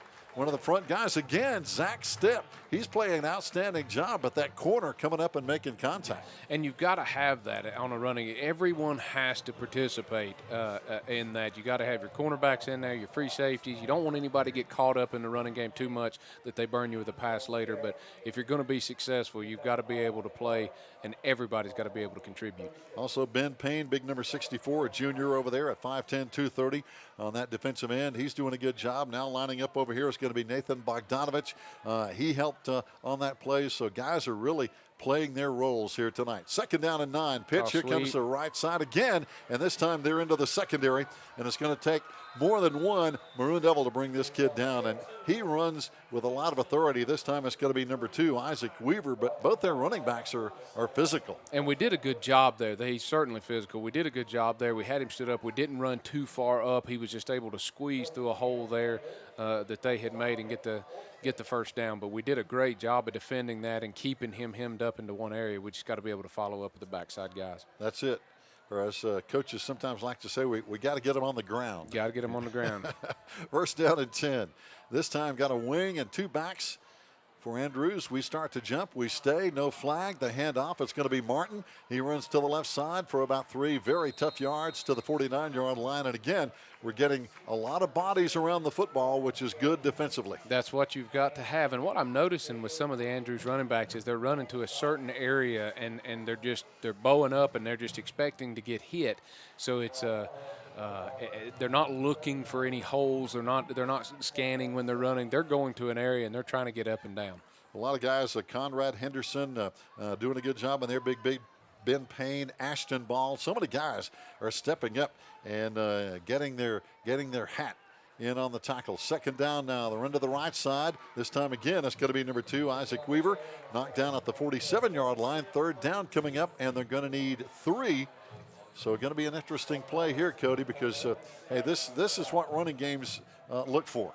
It is, and I mean, what I'm noticing too is like you said, the more hats you get on them, the more hits that those running backs are taking. It's a whole lot more exhausting than just running the football. If you run up and down the field the whole time and not get touched, you'd think it'd wear you out. It's nothing like getting hit on every single play like they're doing. So I expect them to be running out of gas soon. Oh, no doubt. That takes it out of you now as Bateman turns, hands off, and spinning for the first down. And that was, again, it looked like he lost the football, but they're going to point him down. Yep, they're going to say he was down. Again, that was Martin. But he's got the first down at the 41-yard line. This time the Andrews Wildcats still have 3:10 to play. Right now they have 1 timeout left according to the clock. So even though they're 41 yards away from the goal line, now clock starts to play into it a little bit, but they still have time. It does. It really starts to play in when you run the football that much. But what Coach Phillips is going to try to do, he's going to try to get some momentum back for Andrews going in at halftime. So he's really going to do everything that he can to try to punch this thing in. Oh, no question. And again, they like this wing on the right side, 1-man split left. And a little misdirection. They hand off to that wing, but there's a great job defensively coming in there again. You mentioned it, Lucas Sutton. Yes, he's doing a great job of that. Lucas has the ability, and what I've been noticing over the last few ball games and the last ones that he played, his ability to read is really second to none. He can see the play unfolding. And then just like he did right there, he shows up out of nowhere. He's unaccounted for. They're not looking at him, especially on the screens and those wing T type offense and Murphy type plays. So it'll be exciting to see how well he does against those Murphy teams. I'll tell you, he's played a good game tonight. Second down, Andrews needs 10. They've already taken a minute off the clock on that one play. 2:10 to play. Bateman back to throw, looking, and he misses his man over here on the left flat. Tried to get it out there to Cameron Rattler, a 6'3" target, a good target, but just led him a little bit too much. That does stop the clock, though, with 2:05 to play. 3rd and 11 coming up, and Cody, they may be looking at another passing situation here. They probably will, and that's what a lot of running teams that you see are primarily running teams like that. They're still going to try to get the football into a running back's hands. So they're going to run them in a flood. They're going to try to do something and put them out there and get it into their hands. This time they have one wide to the right side, got a whistle, and they're going to talk it over, and I believe that's going to be their final timeout with 2:05 to play here before halftime. Fans, stay tuned. We'll be back to finish up this first half after we take a break here on the Maroon Devils Network.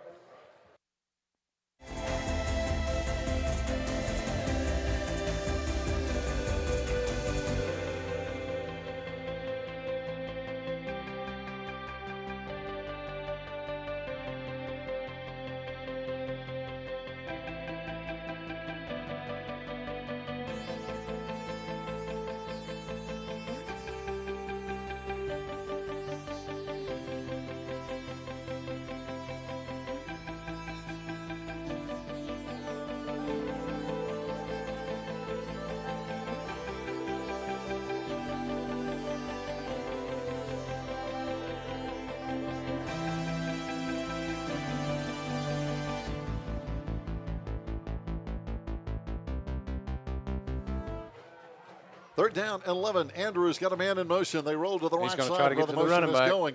And looking back, Bateman in trouble, throws it in a crowd, and almost got Kent Maxey there, the cameraman. I think the ball actually hit Kent in the head. But again, we had good coverage. And that's what they were trying to do. We did great coverage there. They're still trying to get it to their running back. I mean, when you can see their numbers that they have, I mean, why wouldn't you? But that's what they're going to try to do every single play, is try to get it to the running backs. I don't anticipate any type of fake here. They're going to try to pin us as deep as they can and make us fight our way out of there before halftime. Coming on to punt is going to be Austin Martin again.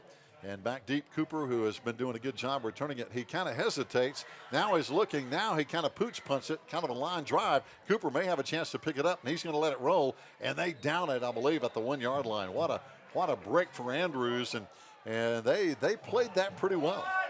I thought if you slid into the end zone that wasn't going to be a down ball. I thought you had to have control of it outside of the end zone. That's a good point. They spot it inside the 1 yard line. And I say I thought because the rules have changed so much since I played. But I thought you had to have control and couldn't go into the end zone with it. But wow. You can touch it, but Andrews was just trying to bat it so it wouldn't roll in the end zone. And it looks like they've accomplished that because they, according to the officials anyway, they kept the ball out of the end zone because they're spotting it right on the 1 yard line. Well, the good news is one of my longest runs of my career happened in a playoff game when we were down on about our own 2 yard line. So it's because, and actually, and I'll give credit to Southside on this, one of the longest runs in history that was made at Southside was the exact same situation. So you can make a mistake here trying to get a safety or trying to over pursue something, and that mistake can be detrimental. Yeah, you could bust a big play, and now there's going to be a timeout called on the field by our Maroon Devils because Andrews is out of timeouts. And we're going to keep it right here because we're going to be going to halftime in just a couple of minutes with 1:48 on the clock. And of course, next up for our Maroon Devils next Friday night, we're going to be at Hayesville on the road. And that's COVID permitting because, Cody, as you know, I mean, you've seen it probably in your line of work as we've seen it in high school athletics. So many COVID situations still very real. They still are very real, and you have to – you know, and it's the constant balance of living the normal life as much as you possibly can in the athletics and still being able to enjoy these things and getting these kids the opportunity to play, but also keeping everybody safe, and that's a tough balance. It really is, and trying to abide by the state regulations and all that entails and all the testing and reporting. So here we go, now back on the field. Our Maroon Devils got to be careful here.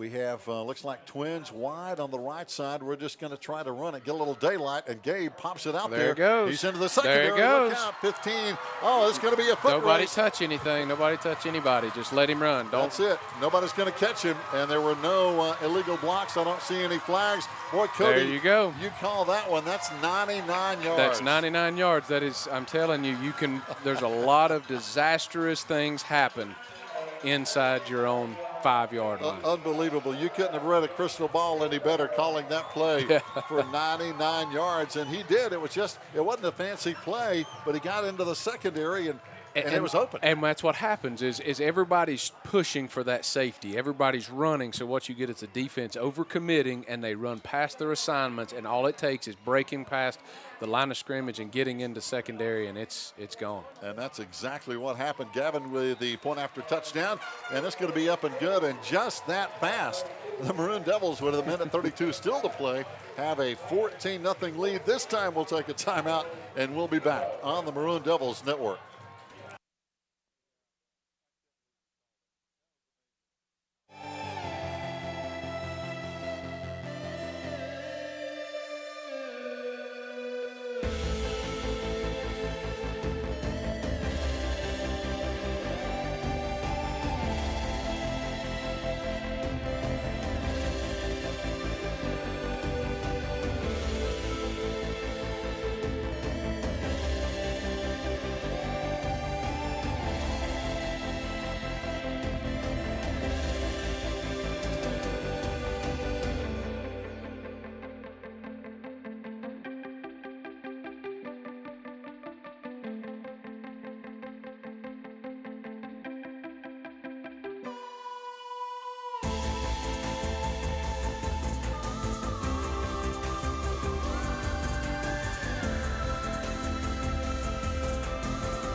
Fans, welcome back. Kevin Lanning kicking off. Back to return is going to be Isaac Weaver. They're do everything back, and this one's going to be kicked away from Weaver, and this one's going to be going out of bounds. So we got a tough break on that, but we kicked it away from their dangerous return man. Yeah, and I mean, that's perfectly fine given the time that we've got. I believe it's going to come out to the 35. But you have an opportunity there, especially in wet ground, that if you can kick it to an area and they're going to let it go, there's sometimes it'll just hit and die right there, and that's a live ball on a kickoff. It's not like a punt, so they have to either cover it up or we get the football.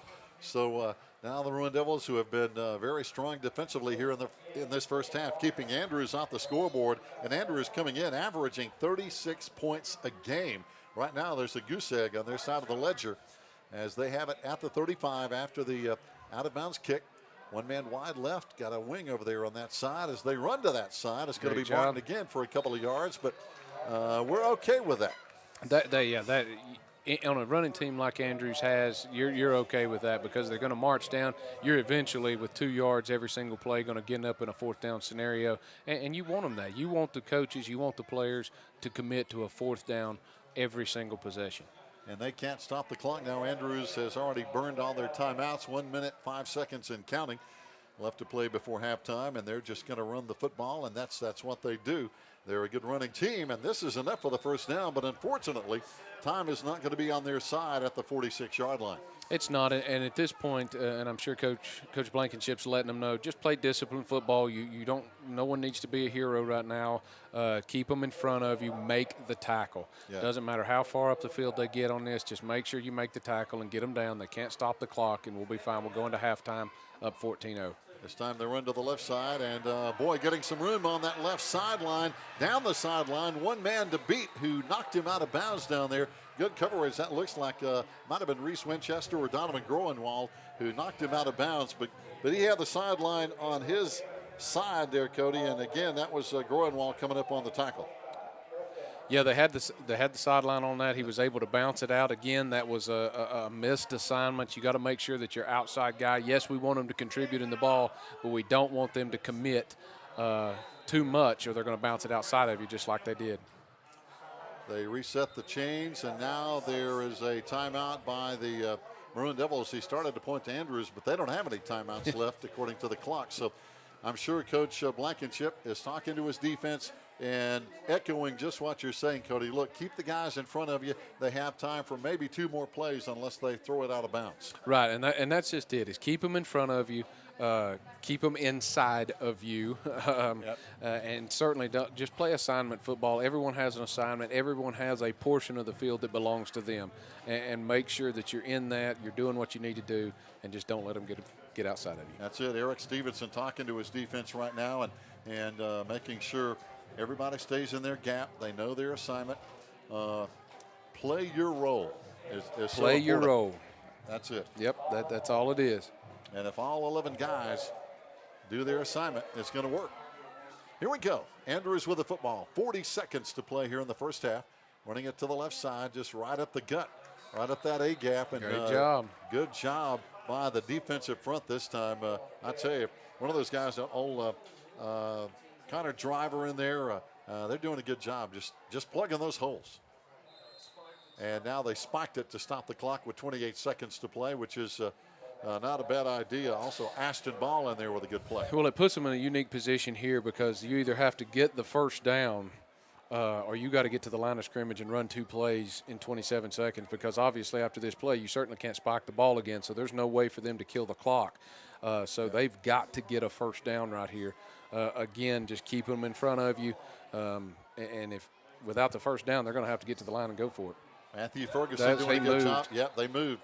Matthew Ferguson was over there pointing it out as the right side defensive end, and also over there Connor Driver. We've just got some guys up front doing a good job on that D line. They're doing a great job. That's linemen don't get a lot of the credit, but defensive linemen are what help linebackers make the plays, and it's really good. They're doing a good job.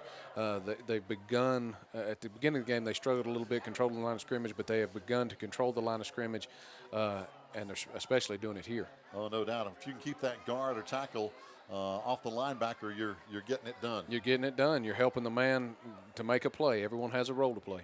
Here they go. One back of the backfield. They pitch it over to him on the right side. Great Martin job. blocking. Great job. Great pursuit. They string it out and getting out of bounds over here. That will stop the clock with 21 seconds to play. Coming up over there was 15.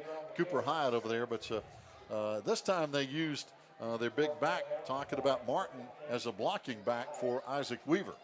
And I expect them to probably go back to that, not right here, but they'll go back to that again. They saw some success bouncing outside just a few moments ago, running down, and then that, gaining the amount of yards it is. They're probably going to develop a little bit more trust in the running backs to make those long, toss sweep type plays. It's not ideal in these conditions of the field, but I expect for them to go back to that. Yes, indeed. They can get out of bounds and maybe have a couple more plays. 21 seconds. He may do it to the top right here, actually.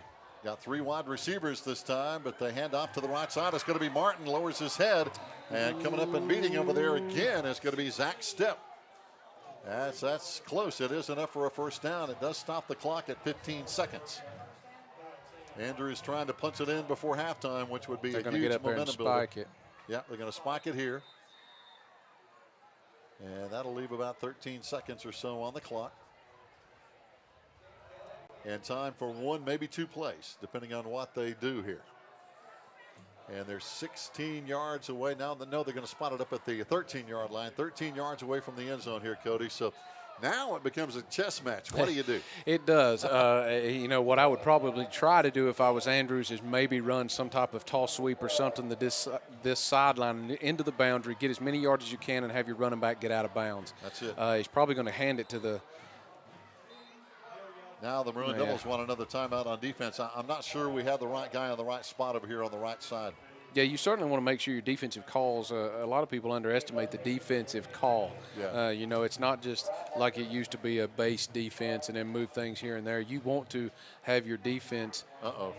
They're throwing a flag against us here, and I think again, somebody said something. Unsportsmanlike against the Maroon Devils. That's going to mean half the distance to the goal. I wonder what that could have been during a timeout. And I'm thinking our coaches are very unhappy right now about something, just from what little I could see. Could have been a player, I don't know. But, okay, we took too many timeouts. That's what appears to be the situation. So we called a timeout when we didn't have one. Oh. So kind of like a technical foul in basketball. So, all right, here we go. 13 seconds. Andrews now has the football at about the 5-yard line. Bateman looking, wants to throw, looking in the end zone, fires. Intercepted. And it's going to be. I thought he intercepted that football. Did he? It looked like he did. I don't know if they say he was on the ground, but good work by Cooper Hyatt back there. He had a shot at it, but. Great job nonetheless. I mean, you always an interception would be perfect in that situation, but we'll certainly take that. Well, think about it. Bateman, the quarterback, had plenty of time to throw, but again, good coverage. That was just a coverage play. It was a coverage play, and he missed the initial throw that he was trying to get to, and then wanted him to play back a little bit. So now 6 seconds to play. Could be the final play before halftime. Can the Maroon Devils keep Andrews off the scoreboard at the 5-yard line? This will probably be it for him, so they'll probably. Oh, they're going to pitch it to the running back, and he is in, I think. Yes. Touchdown. Little shovel pass again to Martin, and they punch it in on the final play of the halftime, and now they'll get a chance to kick the PAT. So a tough break for the Maroon Devils because, Cody, if anything, that's a momentum situation. It is a momentum situation. In cases like this, especially when you're Andrews, you've been on top of your game, so to speak. You're undefeated.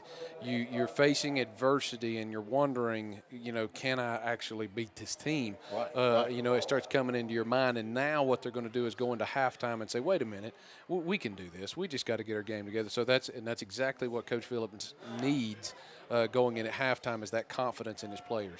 And they don't kick the PATs. They run for 2, and they're going to toss it to the left side. It's going to be Martin again. Martin lowers his shoulder. I don't think he got in. He did not get in, and he just tried to bull his way in, but we had too many bodies around the football. So, Cody, that's a little momentum for us going in. It is. It's a little bit of a momentum shift, but I promise you that does play a big part. Play a big part in it. Oh, no question. Fans, we're going to go to halftime. Right now, the Maroon Devils take the halftime lead into the locker room, 14-6.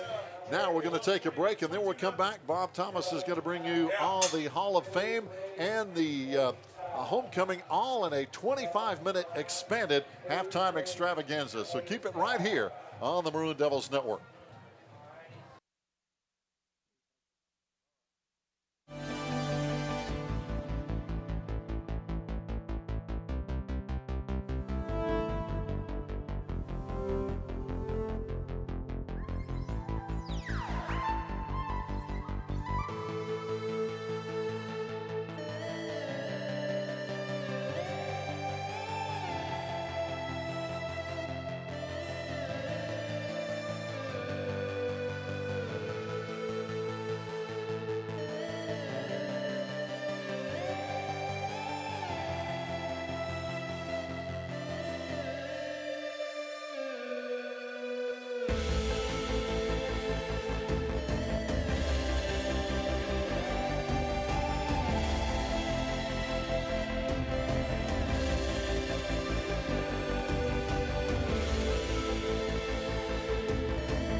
Its 19th class into the Hall of Fame.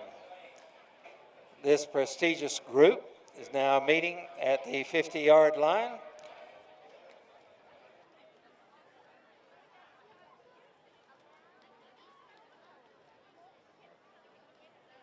This year, our worthy patron is Mr. Vernon Odell, an avid supporter of the Maroon Devils. For over 20 years, he gave a unique award for the athletic banquet. His award of a box set of DVDs and newspaper clippings of the season became one of the most coveted awards given at our athletic banquet. Ladies and gentlemen, Mr. Odell is unable to be with us tonight, but please give him a round of applause.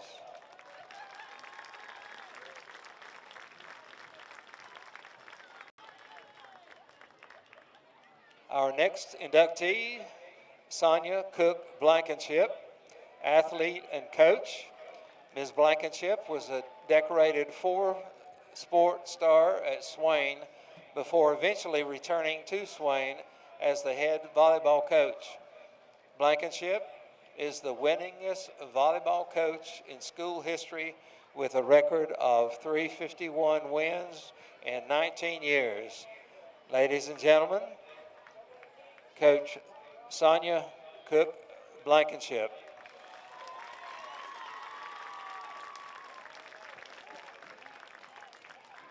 Our next inductee, Trey Burns, athlete. Trey was a four-sport star with 6 all-conference selections to his credit. Burns was also a member of the state championship and state runner-up teams while at Swain High. Ladies and gentlemen, Trey Burns.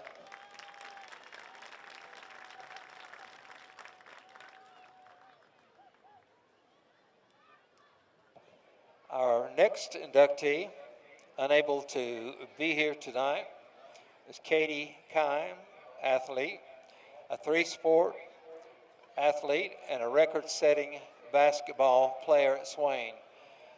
She was a 4-time All-Conference as well as 2-time All-Western North Carolina selection and was the first and only female to be selected to the East-West All-Star Game in Greensboro. Again, she was unable to be here tonight due to other obligations, but please give her a round of applause. Katie Kime.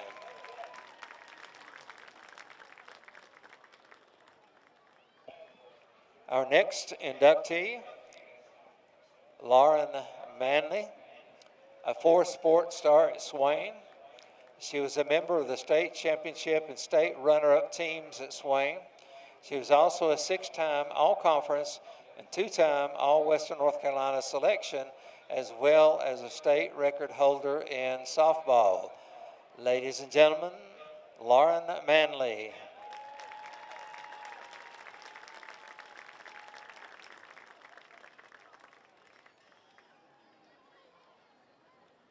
Next is Tony Plemons, athlete. Mr. Plemons was a standout in 4 sports at Swain. A conference player of the year in 2 sports during his senior year, a 5-time all-conference selection, as well as all-Western North Carolina selection. Ladies and gentlemen, Tony Plemons.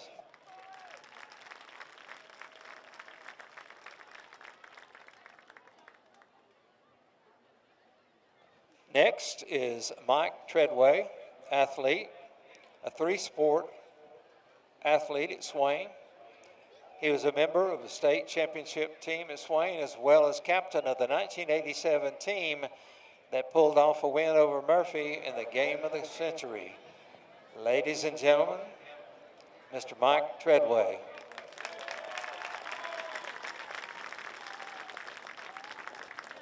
For more information on all these outstanding athletes and others, please visit the Hall of Fame. Now, let's meet our homecoming court.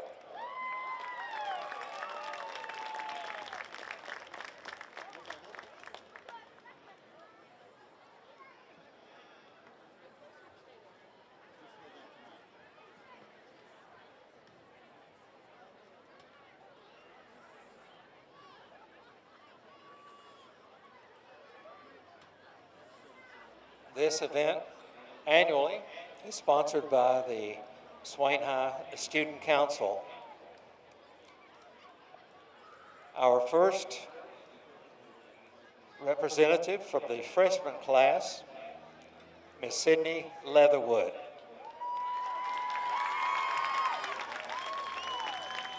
She's the daughter of Tiffany Dietz and Michael Leatherwood of the Sawmill Creek community. Sydney's community activities include dance competing with Legacy Dance Company and is employed at Soda Pops. Her school activities include membership in the Student Council and Project Discovery. After high school, Sydney plans to attend a 4-year university and pursue a career in journalism. Sydney is escorted by freshman Aiden Southards. Aiden is the son of Brian and Aaron Southards of the Deep Creek community in Bryson City. Freshman representative Sydney Leatherwood, escorted by Aiden Southards.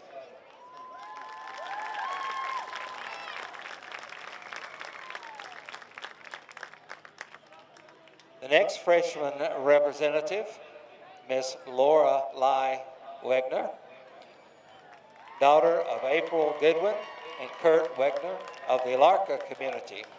Her community activities include volunteering with the Med Assist program and Together We Will Rise. She also participates with the local roller derby team and Smoky Mountain Roller Girls.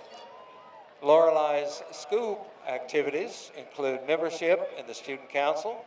She's a New Century Scholar, active in Project Discovery. She's on the Lighthouse team, member of Project Endeavor and the Interact Club. Lorelai has a message to her late father in heaven. We love you, Daddy, and I will make you proud. After high school, Lorelai plans to go to SCC and then to Western Carolina University to major in animal science and environmental conservation. Her eventual goal is to be a zoologist or a conservation scientist. Lorelai is escorted by freshman Maximus Wilmot, son of Tabitha and Mark Wilmot of Bryson City. Ladies and gentlemen, Lorelai Wegner, escorted by Maximus Wilmot.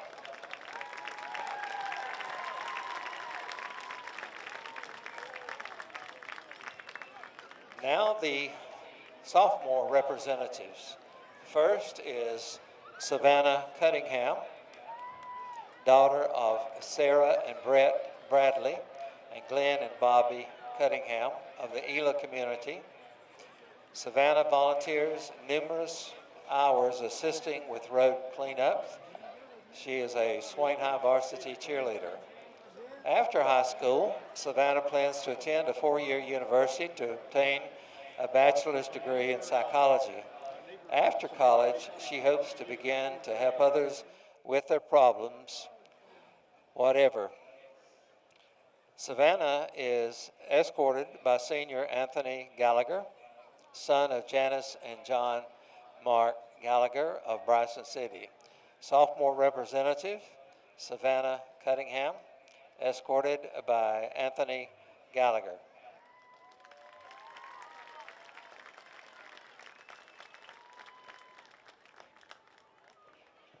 Sophomore representative, Miss Audrey Zelinka, daughter of Edward and Marianne Zelinka of the Greasy Branch community of Swain County. Audrey is a volunteer at West Swain Fire Department and volunteers with SA Youth Soccer. Her school activities include student council, freshman and sophomore soccer, and freshman year shooting team. Audrey plans to attend AB Tech to become a dental hygienist. Her eventual goal is to become an orthodontist. Audrey is escorted by sophomore Connor Brown, son of Mac and Jennifer Brown of the Deep Creek community of Swain County. Sophomore rep, Audrey Zelinka, escorted by Connor Brown.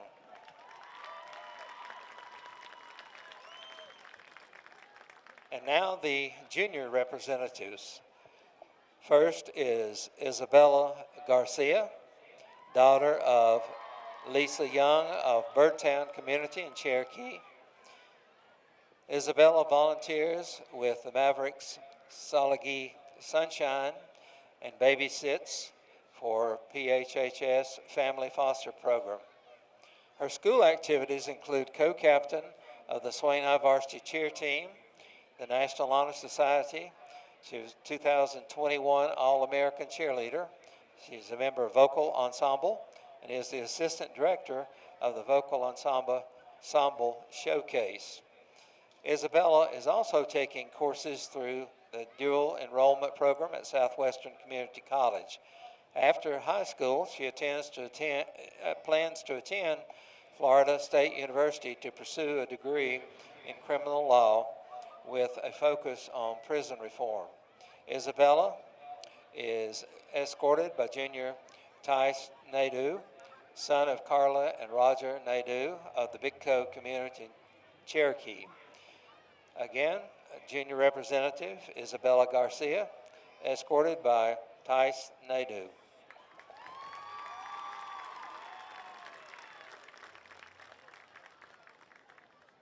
Junior representative Zenny McCoy, daughter of Dan and Rosie McCoy of the Birdtown community on the Qualla boundary. Zenny volunteers numerous hours of community service in Cherokee and Bryson City. Her school activities include the Student Council, soccer, and track. She is the 2021-2022 Teen Miss Cherokee. Zenny is also taking courses through the dual enrollment program at Southwestern Community College. After high school, Zenny plans to attend North Carolina State University and travel. She is escorted by junior Landon Nations, son of Bridget and Randy Nations, and resides in the Whittier community. Junior representative is Zenny McCoy, escorted by Landon Nations.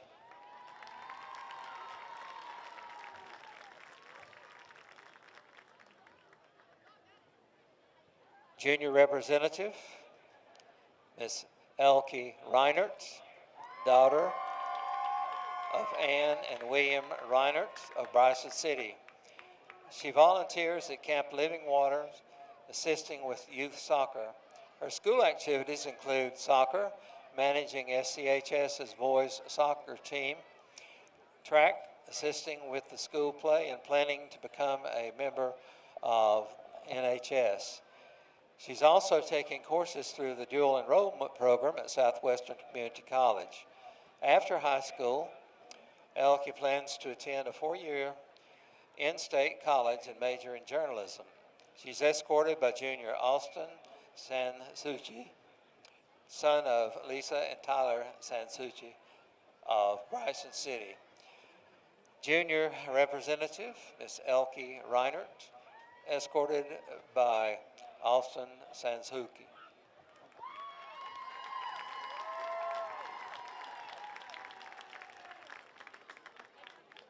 Now the senior representatives. First is Haley Gerard, daughter of Brad and Tracy Gerard of the Sawmill Creek community. Haley works at High Test Deli. Her school activities include Project Discovery, FCCLA, editor of the Swain High 2022 yearbook. She placed third in junior chef competition in the 2019-2020 school year and has been inducted into the National Honor Society. Haley's also taking courses through the dual enrollment program at Southwestern Community College. After high school, Haley plans to attend Johnson & Wells, or UNC Wilmington, and study foods and nutrition and become a registered dietitian. Haley's escorted by senior Abram Thomas. Abram is the son of Brian and Jennifer Thomas of the Toothala community of Swain County. Ladies and gentlemen, senior representative Haley Gerard, escorted by Abram Thomas.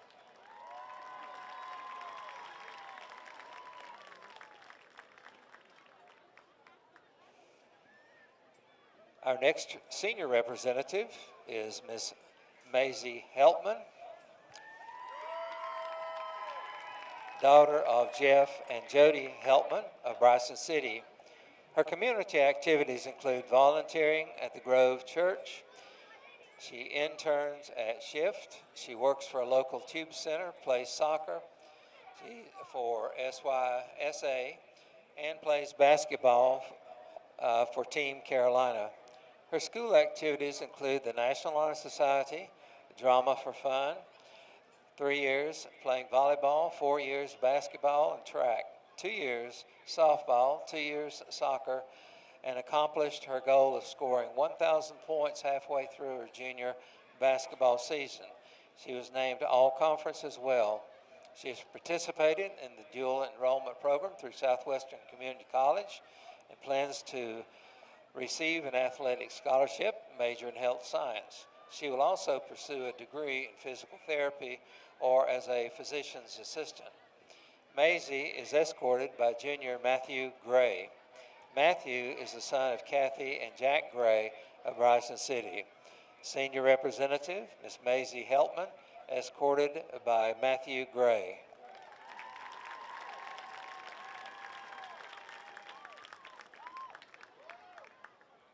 Senior representative, Ms. Chloe Taylor Lambert, daughter of Heather Sanook and William Lambert of the Birdtown community of the Qualla Boundary.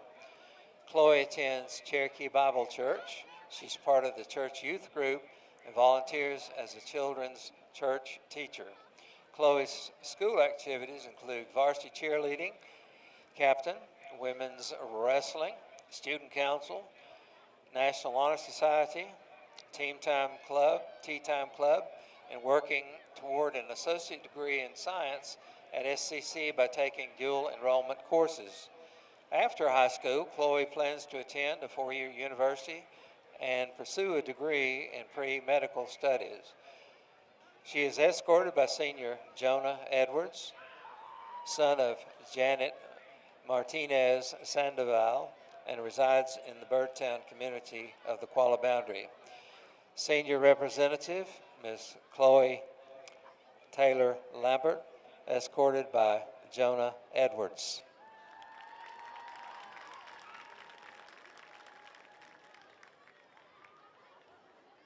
Senior representative, Ms. Isabel Lambert, daughter of Heather Sanook and William Lambert of the Birdtown community. She attends Cherokee Bible Church and is part of the church youth group. Her school activities include varsity cheerleading, women's wrestling team, student council, National Honor Society, Tea Time Club, and obtained her medical degree and associate certificate at SCC by taking the dual enrollment courses. She plans to attend a 4-year university and pursue a degree in pre-medical studies. She's escorted by junior Aiden Curtis, son of Jason and Monica Curtis, and resides in the Black Hill community of Bryson City. Senior representative Isabel Lambert, escorted by Aiden Curtis.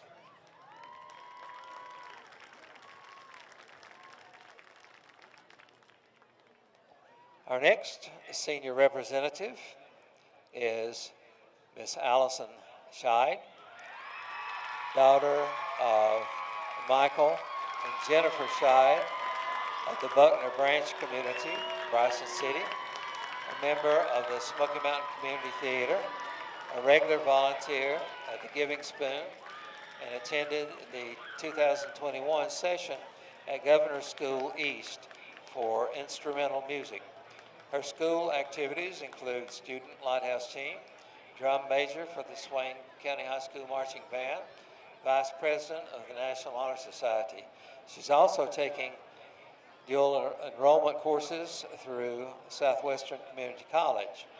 After high school, Allison plans to attend a 4-year university to possibly major in econometrics or quantitative economics. Allison is escorted by a longtime friend, Phoebe Carnes, daughter of Barry and Kelly Carnes, and resides in Whittier. Senior representative, Allison Scheid, escorted by Phoebe Carnes. Our next senior representative is Miss Janet Villagomez, daughter of Manuel Villagomez and Yolanda Garcia of Whittier. She is a member of HOSA, the girls' varsity soccer team, also taking dual enrollment courses at Southwestern Community College. After high school, Janet will have her RN and plans to obtain her BSN and become a travel neonatal nurse.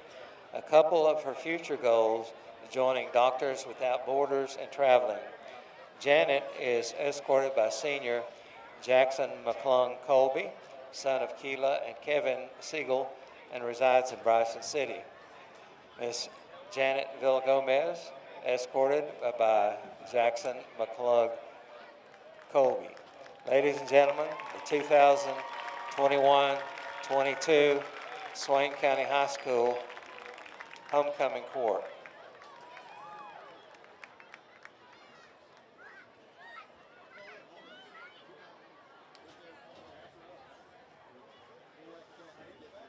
Now, the announcement of this year's Maid of Honor. She is Miss Isabella Garcia, escorted by Tice Nadeau.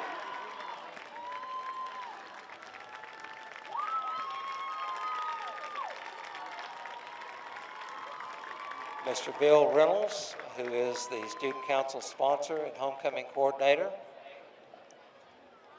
And last year's queen, Miss Jenna Marr, will present the crown, the sash, and the flowers.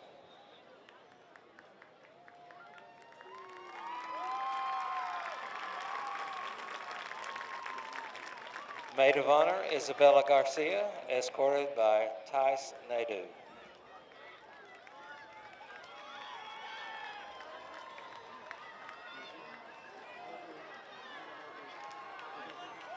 And now,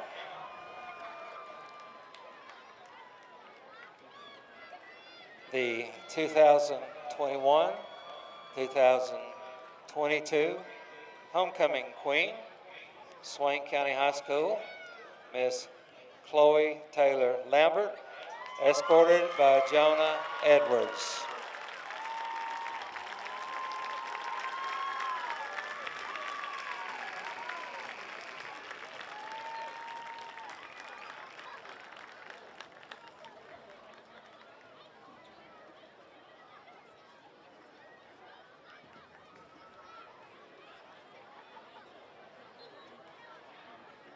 Ladies and gentlemen, Queen Lambert and her court, escorted by Jonah Edwards. Appreciate the efforts of the Swain County High School Student Council for making a successful homecoming. Congratulations to all.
Maroon Devils on the return to open up the third quarter around the right side. Here comes Donovan Groenwald, an outstanding man to have the ball in the hands of. And he's down to the 20, down to the 15.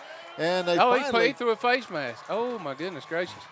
Yeah, he kind of grabbed him by the mask, He didn't he? did, and they did.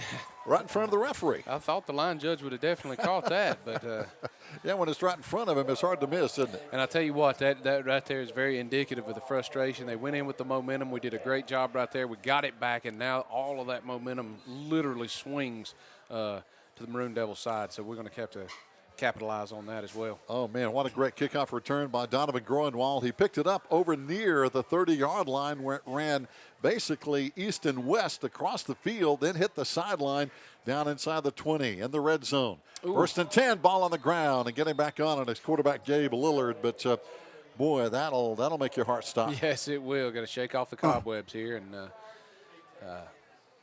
certainly don't want to do that after a big run. Oh, boy, especially inside the red zone, as again, our Maroon Devils have a 14-6 lead, just underway third quarter. And, Cody, you were just talking about it. Momentum can be so big if you punch it in here. It is.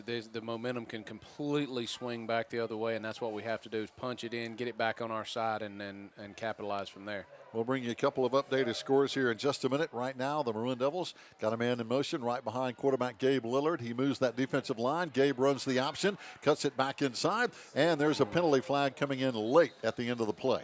And that's probably going to be a holding given about the area that it was at. And let's see as they figure that out. Here's a couple of scores here as the Murphy Bulldogs are all over Hayesville right now, 35-7 at the half. And we understand Robbinsville and Cherokee are tied. I think I heard 7-7 at the half. But anyway, Robbinsville and Cherokee tied at the half regardless of that score. And that's a game to really watch. It is. I mean, there's a lot going on in the Smoky Mountain Conference this year. And, you know, we're down to 6 teams, so we're having to go outside the conference more than ever as, of course, Rosman moved over and joined that 1A, 2A league. But now we've got Andrews, Murphy, Robbinsville, Hayesville, Cherokee, and, of course, our Maroon Devils. And here we go after that penalty. It'll put the ball back at the 26-yard line now, looking at second down. We need roughly 18. Gabe looks to the sideline for the play call, checks his plays that he has taped to his wrist. He's going to drop, has plenty of time, fires down the middle, but it's going to be too short. Penalty flag down, and we may see another holding call. And that one kind of coming in late, though, but outstanding protection for the quarterback. Yeah, it's the same official that's throwing it every single time, so I wonder if at halftime he decided he's just going to throw more holding penalties. And again, there was plenty of time for Gabe, but and again, the flag came in kind of late for it to be a holding call because the pass had already been thrown, and it's going to put us all the way back at the 41-yard line.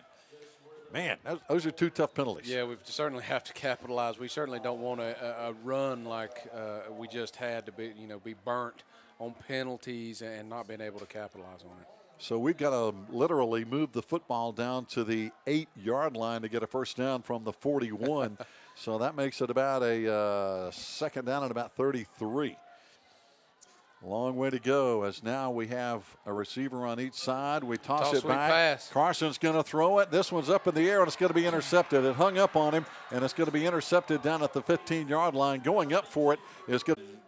The toss wasn't the best to begin with. He also got hit, and those are hard. I mean, I had to throw a couple of those myself, and the toss sweep pass, it's also a very unnatural thing for the running back to be doing is to throw the football. But, they're going to get some momentum back here themselves, so we're going to have to make sure that we capitalize on trying to switch it back. Oh, no doubt. Maroon Devils had a golden opportunity inside the red zone. Now with a turnover, Andrews with the football back as they breathe a sigh of relief.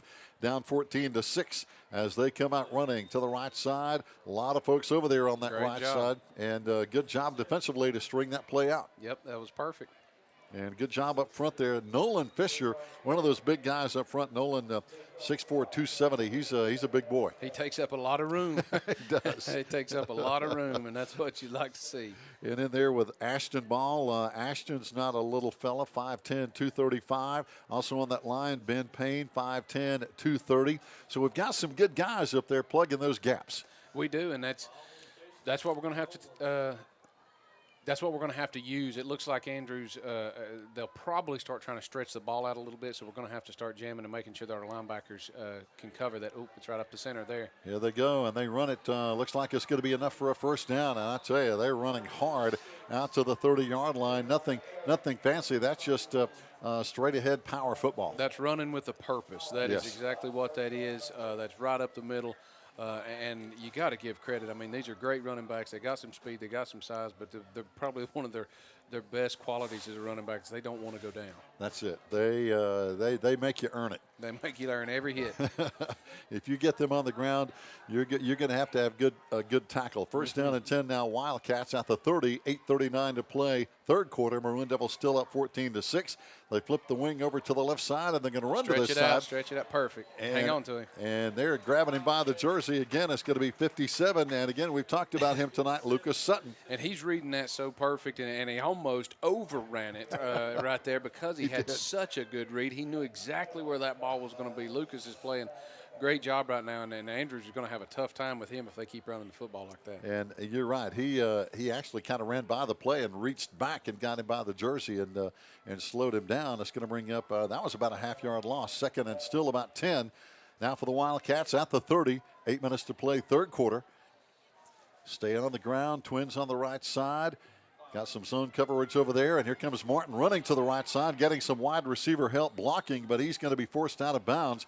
And again, a good job over there on that side by Josh Collins. That was a great job. I mean, he did get some yardage there. He was able to get some stuff back, but ultimately it's exactly what I talked about at the very beginning. You have a 12th man, stretch it out as far as you can go, and he had nowhere to go. He ran out. At 5 yards, he ran out of room.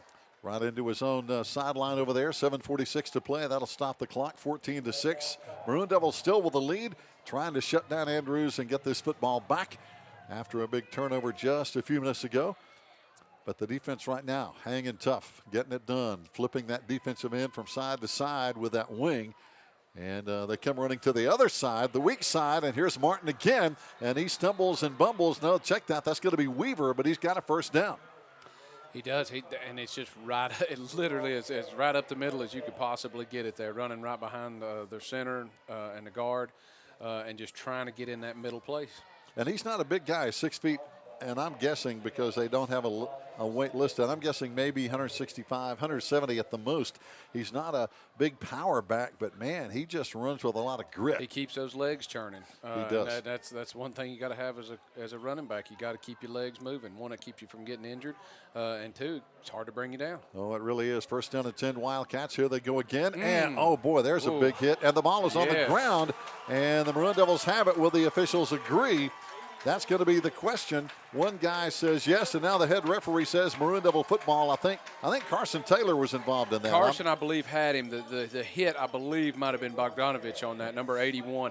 And I can tell you this, there are times as a running back that you get hit and nobody touches the football, but when you get hit like that, and that was in the face mask, your arms they fall down, and that's exactly what happens. You just lose the football.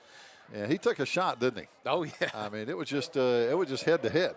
Well, here's the momentum swing again. Let's see what we can do with it. That's it. We got the football back, so we've had back-to-back turnovers here for the Maroon Devils and the Andrews Wildcats. First down and 10, just inside the 50. Gabe runs left side for just a yard, and Andrews cuts that play down over there on the tackle. One of their lead linemen over there, and I believe that's going to be Tyler West.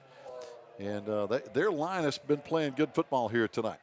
They have been. They've got, of course, their running backs are playing their linebackers, and I believe one of the secondary players is a running back. So that really helps when you have those folks, and we talked about it at halftime.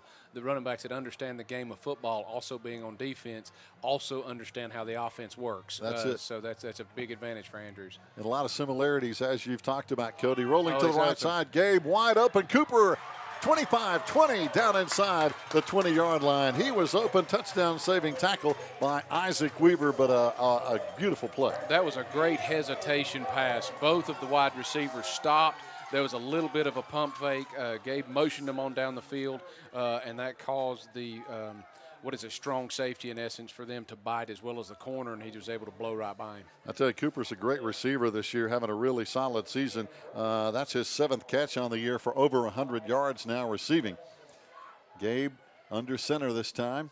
Split backs right behind him. He's going to run the option. He's going to try to get around that defensive end, but they say no. And good play over there. Leading the charge is Drew Martin, who is their leading tackler, number 53 on defense. And I look to see them go back to that. If Gabe pitches the ball right there, we had them outnumbered on this side because they had 2 players committed to Gabe. And when you commit 2 players to one from defense to offense like that, obviously playing a numbers game in mathematics, somebody's left wide open, and Collins was wide open on that. So I look for him to go back to that and probably pitch it to Collins. All right, here comes this time coming in motion to the left side. It's going to be Groenwald, Donovan to the left side. And here Great we come job. right up the gut. And there's a great run down inside the 5-yard line, still on his feet, not wanting to go down, all the way down to the 3-yard line. That was a well-designed play and executed well. That was very well executed. It looked like almost like a midline veer, which it's a veer play, but it's run inside instead of the last man on the line of scrimmage. It's much closer. And what that did is now you're picking on somebody that doesn't close like a defensive end. So now they're starting to pick on a different defensive lineman, and he didn't know to close like that, and that's why he was able to get up the center. Outstanding work by, again, Carson Taylor and Josh Collins out of the backfield. 5:20 and counting. Maroon Devils now first down and goal. We only need 3 yards to take a potential 21-6 lead over the 5-0 Andrews Wildcats. Split backs. It's going to be Carson this time to the Good right push. side. He's close. And he's going to be down to the 1-yard line. Just didn't quite get it in, so it's going to bring up second and goal at the 1. But again, a good line surge. And I believe that was what Coach Blankenship was saying. And in these situations here, your line has got to get a push like no other, because blocking assignments are still critical here, but they're not as critical because really all you're getting is a push.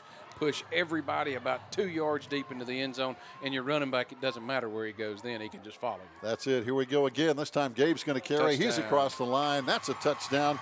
And again, good push. He bounced off and just kind of kept his legs going. Cody, you talked about that, and that got him in. Yep, sure did, and this is the momentum swing now that we went back and forth. But also, if you look at the time on the clock, 4:32, we chewed up a lot of the third quarter with two possessions there. Got an injured player, and that's going to be the guy we were talking about who's been doing great. Lucas Sutton is down. I think it's only a cramp.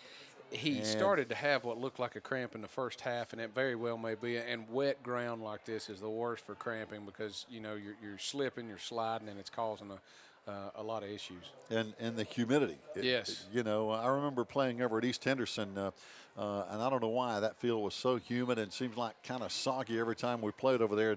We had more cramps over there on that field for some reason. I don't know. The humidity and early season and the heat. And yep, all that. Here comes the snap and the hold. It's up. great job. And it looks good. So the Maroon Devils a big touchdown here with 4.5 to play in the third quarter. 21-6 leading the Andrews Wildcats. We'll be back after this break on the Maroon Devils Network.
Back to return for the Wildcats, number 2, Isaac Weaver. He has been a busy man tonight on both sides of the ball as Gavin Lanning will kick it high, short, get there. right to the middle of the field. Going to be taken on the run and back up the middle with a good return out across the 40-yard line. That looks like Keegan Ellis.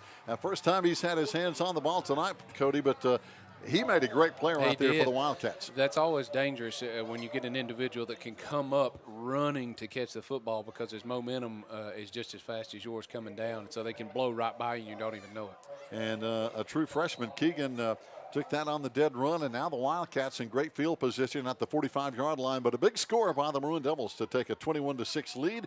Now can the defense continue the outstanding work they've been doing so far tonight? Four-man front. Carson right behind that at his linebacker. Now bouncing off is going to be, again, number 2, Isaac Weaver. Cuts it outside, and there's going to be a late hit over here into the bench. Everybody gets up, I think, and I think everybody's okay, and they're kind of giving each other a 5, so I think the players are good, but that penalty is going to hurt. Yeah, it is going to hurt because it's going to be tacked on to the end of the run there. Yeah. Personal foul hitting out of bounds over here on the Swain sideline, and everybody's okay. But again, good run by Weaver. He hit the initial line there, Cody, and then bounced outside for a good gain. And what was interesting with that is again, we overplayed it. You don't hear that often, but you do see that we overplayed. We saw where the ball was trying to go, and all he kept doing was just easing to where people were leaving from and came right back this way. That was certainly not designed to ever come back this way, but you see what happens when you over pursue. Yeah, that's it, over pursuit. Yeah, it can sting. And right now the Andrews Wildcats with a big drive here at the 21-yard line with a good kickoff return, and now a penalty tacked on the end of a pretty good run as well. And we've got to hopefully shut down Andrews right here and get that momentum back on our side of the ball. That's exactly what we're going to have to try to do because we have the momentum still. Yes. But we just got to make sure we stay with it. Andrews, one man wide, split backs right behind Bateman, the quarterback. He runs the show and he hands off. It's going to be, again, Martin running into a bunch of maroon jerseys. He got some yards, about 4, maybe 5. But again, a lot of guys getting to the football if we can just get these guys on the ground. Yeah, and this is, it's interesting, too. This is what looks to be the nastiest, wettest part of the field. Yeah. So they're having to trudge through that. So it'll be interesting to see how the quarterback exchange from the center and then the exchange from the quarterback to the running back is going to play out. And by the way, we have some friends listening and watching over from Andrews here tonight. We appreciate them for checking out what has been a heck of a game so far. Wildcats turn it on the right side, and this time not getting a lot, but still positive yards for Isaac Weaver. And it is the soft part of the field. You can see it's kind of beat up down there when you look at the entire field. That's the tough spot. That is, and this is exactly where we want them to. We're in that 3rd and 5, 3rd and 6 situation that we were earlier. Just keep them in front of you, get them down, and force them into that 4th down situation where we imagine at this point, as we saw earlier, they're going to go for it. But it's always nerve-wracking. It is. There's no good way to put it. You're not comfortable with it. And that's where we want to keep putting Andrews. 3rd down and 5, split backs again. Wildcats fake the handoff, rolling to throw. Bateman fires for the end zone. Got a man. Oh, he led him just a hair too much. Down there was Cameron Rattler, who had just a little separation with the defensive back down there, and that could have been 6. That was actually a great throw. That's one of the throws that you see, college coaches talk about, and even high school coaches and professional level is. Your guy may not get it, but that's the only person who can make that catch. He put it to the area that it was either going to be a touchdown or an incompletion. And that's certainly what you want to do with those corner throws into the end zone. And Rattler's a good target, as we mentioned. Big 6'3" receiver. He's wide to the right side this time on 4th down. They're going for it. They pitch it back to the backfield, trying to turn the corner and get into the corner. But short of the 1st down is going to be Weaver. I thought he was going to get it there, Cody. But again, outstanding play over there by, looks like Carson Taylor. That was a great job by Carson. There was an opening there for just a little bit, but Carson was able to fill that gap, fill that lane the way he was supposed to do, and get him down. And that is another good momentum swing for us. We've got to stay on it, keep with it, and drive this thing right back down and put it back in the end zone. I tell you, that was a scary drive for Maroon Devil fans, as Andrews was knocking on the door with a chance to get right back in it. So now with 2:44 to play in the 3rd quarter, this drive can be huge in the outcome of this game.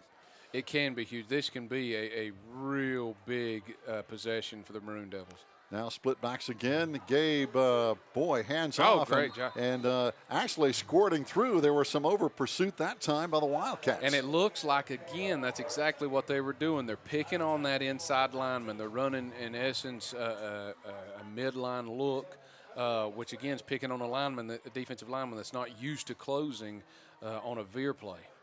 And by the way, we want to thank all our folks up top tonight doing a good job. We got Joe Holt, we got Emma Dingle, we got Kent Maxey down on the field doing a great job with the camera and technical work that keeps us on the air and rolling here on a Friday night. And again, I know we've got some friends watching and listening in over in Andrews, and they've got to be proud of their football team. Oh, they most certainly. I mean, with the history that Andrews has had, that they are looking great. They're playing with more tenacity than I've ever seen Andrews play with. So. Boy, talking about tenacity, they sacked Gabe Lillard back in the backfield, and that was a big play up there by one of their outstanding linemen coming through to sack him for a loss. Yeah, and that's it. And that is a very key feature that I hope that other teams see, but also that Coach Phillips sees. Here's his undefeated team. They're down right now 21-6. They're being controlled, but they're not giving up. They're not letting anything get them down right now, and that's a really good quality to have, especially late in the season. You said it, because there's still a lot of football left to play, as this time looks like Maroon Devils stay on the ground. And again, this time it's going to be Carson Taylor, and he's got a first down. That's Great a big job. first down. And by the way, before I forget, I almost forgot to mention, if you missed out on the halftime show with the homecoming court and the Hall of Fame, we talked about the Hall of Fame in the pregame, but our homecoming queen tonight was Chloe Taylor Lambert, and the maid of honor was Isabella Garcia. Congratulations to those two young ladies, Chloe Taylor Lambert, the queen, and Isabella Garcia, maid of honor. And that's always, homecoming's a big deal. It is. It always has been. You never want to walk out there in a wet field with a dress, though. I could see Hall holding it up and making sure that I didn't get any dirt and mud on it. You said it. You There said it it. Here is. comes Good Carson shot. again. He's in the backfield. He's in the secondary. 40-45 ball is loose, and it's going to be, I think the Maroon Devils got the football back and come flying in over there. Looks like Josh Collins recovered that ball. There he is. That was a great job by Josh in coming in there to do that. That'll make your heart stop. A great run, and then the ball pops out. But, boy, Carson's like, what have I got to do to hang on to this ball? But Josh literally dove for that ball, and now we've got an Andrews Wildcat with a cramp. This is obviously a cramp, no serious injury, but they still hurt. Oh, yeah, they hurt a lot. And what we saw there, that was real interesting. The new defensive strategy that Andrews has put in there is running their defensive linemen into gaps. They're no longer jamming anybody. They're just turning to the side and shooting the gaps, trying to get to the quarterback before he makes the handoff. But as you can see right there, it's a hit or miss. You either make it or you miss it completely, yes. And that's twice now they've missed it completely. Yeah, and that was a big miss and allowed Carson Taylor to get into the defensive secondary and make a big gain out near midfield because the Maroon Devils took over way back down the field and have now moved the ball up to the 47-yard line. And again, they're still working the cramp out. That might be Isaac Weaver. I can't see his number, but I tell you, this is a tough bunch of Wildcats. As we mentioned, we knew coming in they were going to be physical. They have been physical. It's basically what we expected. Oh, yeah, absolutely. We knew it wasn't going to be anything different from that. And, again, they're showing great tenacity. They're showing the continuing drive to fight. And like I said, it really plays big here in early season and mid-season, but it is the utmost importance when you start getting to the conference championship level and the playoff level. It really does. And as we mentioned when you were talking about that, Cody, there's still a lot of football to play, and that is Isaac Weaver. He gets up and he's going to be okay, just cramped up.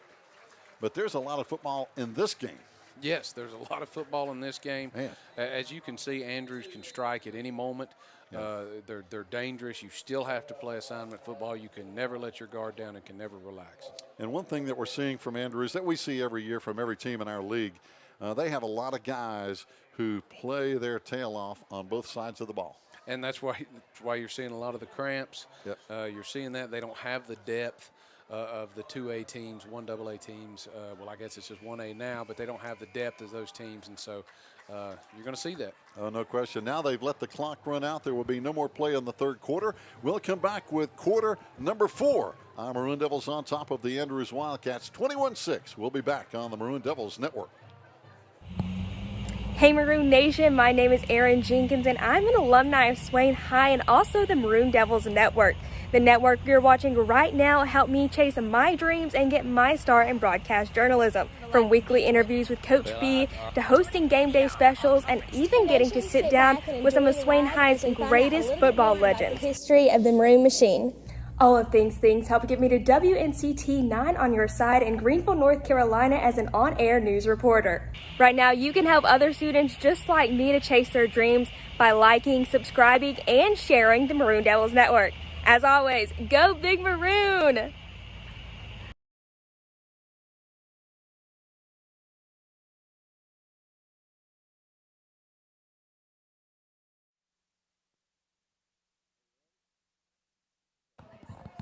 Fans, welcome back. 3 quarters in the books, 21-6. Maroon Devils with the football here as we open up the fourth and final 12 minutes of play here on a humid but so far relatively dry Friday night. We haven't had any rain. We've had reports of rain all around the area here, Cody, so I guess we're lucky that we're not getting rained on here. Yeah, that's insult to injury when you're playing on an already damp field and it continues to rain. It seems like, and you remember this as well, but it seems like every time we would go over to play at Rosman, it would be raining or that field would just be muddy. Just a mess. Of course, they, right down there next to the river, that field always got flooded, and it always was a mess. And they're having a tough time tonight. They're part of that new 2A, 1A league over there, and that's a very good football league. And of course, they left the Smoky Mountain Conference with 6 teams, this time lining up left side. Bogdanovich. Strong side left, and here comes Gabe running that way, trying to turn the corner, trying to break a tackle. They finally drag him down at the 49 after he picked up about 3. It's going to bring up third down now with 11:05 to play in the fourth quarter. Yeah, we're testing some things out there. I don't think that was a read at all. I think that was a design run from the get-go from Gabe. So we're trying to test a few different things out there, trying to get to the wide side of the field on that. Don't forget now, fans, coming up next week, we're going to be on the road as we head over to Hayesville to take on the Yellow Jackets over in Clay County. That'll be next Friday. And then the week after that, things get really interesting. We play 3 football games in a week. We play Murphy on a Friday, Robbinsville on a Tuesday, and Cherokee the following Friday. Ooh. I've never seen that happen, Ooh. and that's going to be brutal. That is going to be brutal. You don't get a chance to heal, no doubt. And that's one of the hardest things. And again, with some really tough football in there as well. Here comes Gabe running again. He's not going to get back to the line of scrimmage. It's going to bring up fourth down from the 49-yard line of Andrews, and we'll see if we're going to try to punt it away. And Gavin is on the field. And back to return is going to be Isaac Weaver, who was cramping up a moment ago, but he's back to return. Well, I tell you what, I'm really impressed with Andrews' ability to collapse on the football. If you notice, there's never just one player that's left out there to defend against us at all. They're always coming, they're always surrounding, and it's Smoky Mountain Conference football. That's what they're playing, and they're doing a really, really good job of it. Oh, no question. Their coaches. Our Smoky Mountain Conference guys. Gavin with a beautiful punt. It's going to be hitting at the 17-yard line, taking a big Maroon Devil roll all the way down inside at about the 5-yard line. So an outstanding job by the punt team, and now that pins Andrews deep in their territory with 9.5 to go. And right now, Cody, as you know, it doesn't take a math genius to figure this out. They got to have a couple of scores. They've got to have a couple of scores, and that was a great place to put them right there. Great punt. Pin them inside their own 10, about the 5 or the 4-yard line. Now they've got 96 yards to have to go. They're likely going to be running the football a lot, and that's just going to chew this clock up. So they're going to have to score. If they're going to score to get ahead, they're going to have to score quick. Yeah, got to have 2 touchdowns because it's a 15-point difference here tonight as they come out running the football right up the A gap between the guard and the center. And, of course, they usually go for 2, which is not a problem for them. So, but, again, they've got to have 2 touchdowns. Field goals will not get it done. Yeah, no matter what, you got to get 2 touchdowns here. So now coming in from the sideline with a play call as they bring back onto the field over there. That's going to be Caden Edwards, number 21, a junior. He brings in the play from the sideline with 9 minutes and counting. Both teams still have their full complement of 3 timeouts. This time they bring one man wide to the right side, got man-to-man coverage over here, and they run to the left side and right up that gap with a big first down. Just some nice blocking up there to get just enough seam for that back to go through. Just enough for him to get through there. And it's as crazy as it sounds, it's not that different than where we were in the first half, even though we've got 8 minutes and 45 seconds on the clock. If you keep Andrews to the 3 and the 4 yard runs all the way down through there, I mean, by the time they get to the end zone, there's 2 minutes left on the clock, and they've got to kick the ball back. So really all we're doing at this point is playing really good assignment football and keep them in front of us.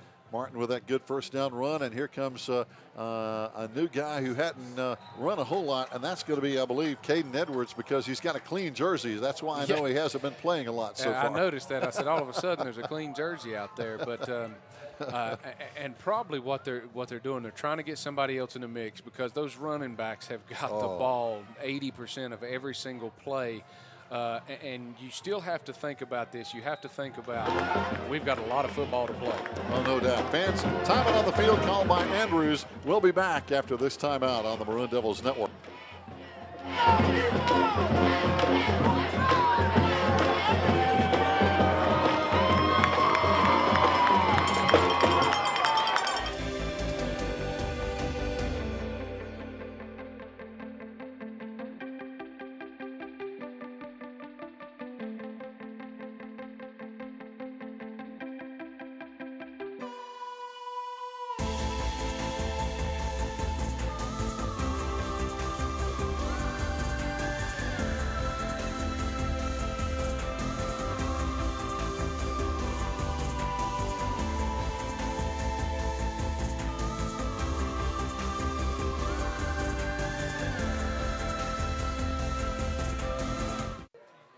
Fans, welcome back. Andrews now with a big second down and 9, 8 minutes to go, fourth quarter. This time they hand off again, another new man in the backfield, and he runs into trouble over there. That's Keegan Ellis, Cody, and we saw him on that kickoff return a moment ago. And we obviously know he knows how to move with the football, and he can make things happen.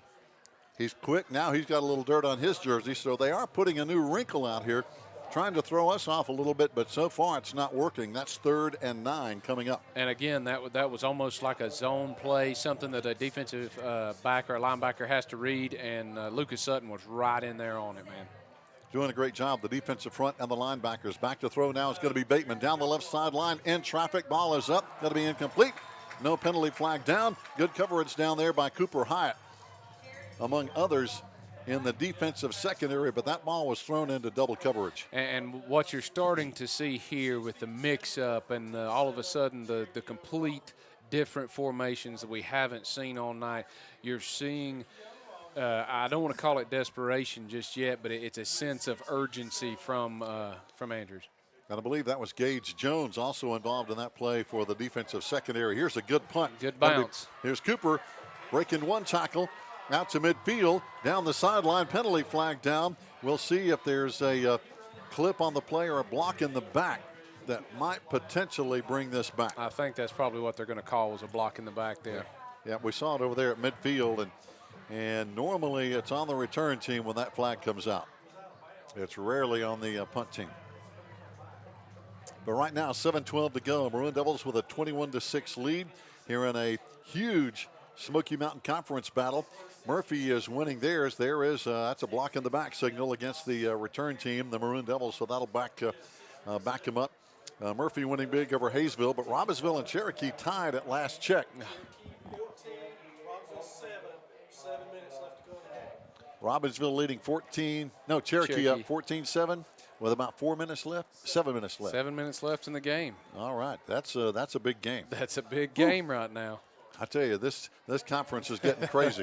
It is. You can't count anybody out, but that's good. That's what you need to have. Absolutely. It's a big Friday night with a little shaking going on at the top of the league here tonight as the Maroon Devils come out. Gabe Lillard put the ball on the ground. The ball is loose. And again, they're on top of the ball again. There's Josh Collins. Doing a great job, man. Second recovery for him tonight. That's what pays to follow the ball. Even if you're not actively blocking somebody, just follow the ball and be there so that you can make those big plays whenever they come up.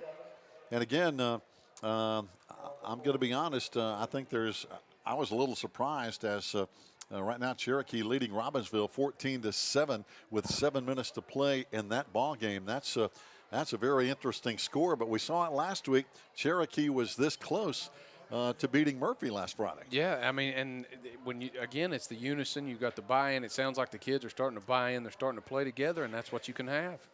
So, yes, indeed. There's just got a confirmation score again, 14-7, 7 minutes to go in that ball game. So, wow. Again, what can you say? Smoky Mountain Conference football, nothing new there. This time there's another Smoky Mountain Conference football play. We run basically over the B gap, and right there are 2 Andrews Wildcats, and no room. Just hard hitting. Yeah, I was about to say, I expect Andrews to start expending some timeouts here, trying to save as much time as they possibly can. And I expect us also, unless in dire situation, to keep running the football. Oh, no doubt. Fans, stay tuned. We'll be back after this break. 21-6 Swain on the Maroon Devils Network.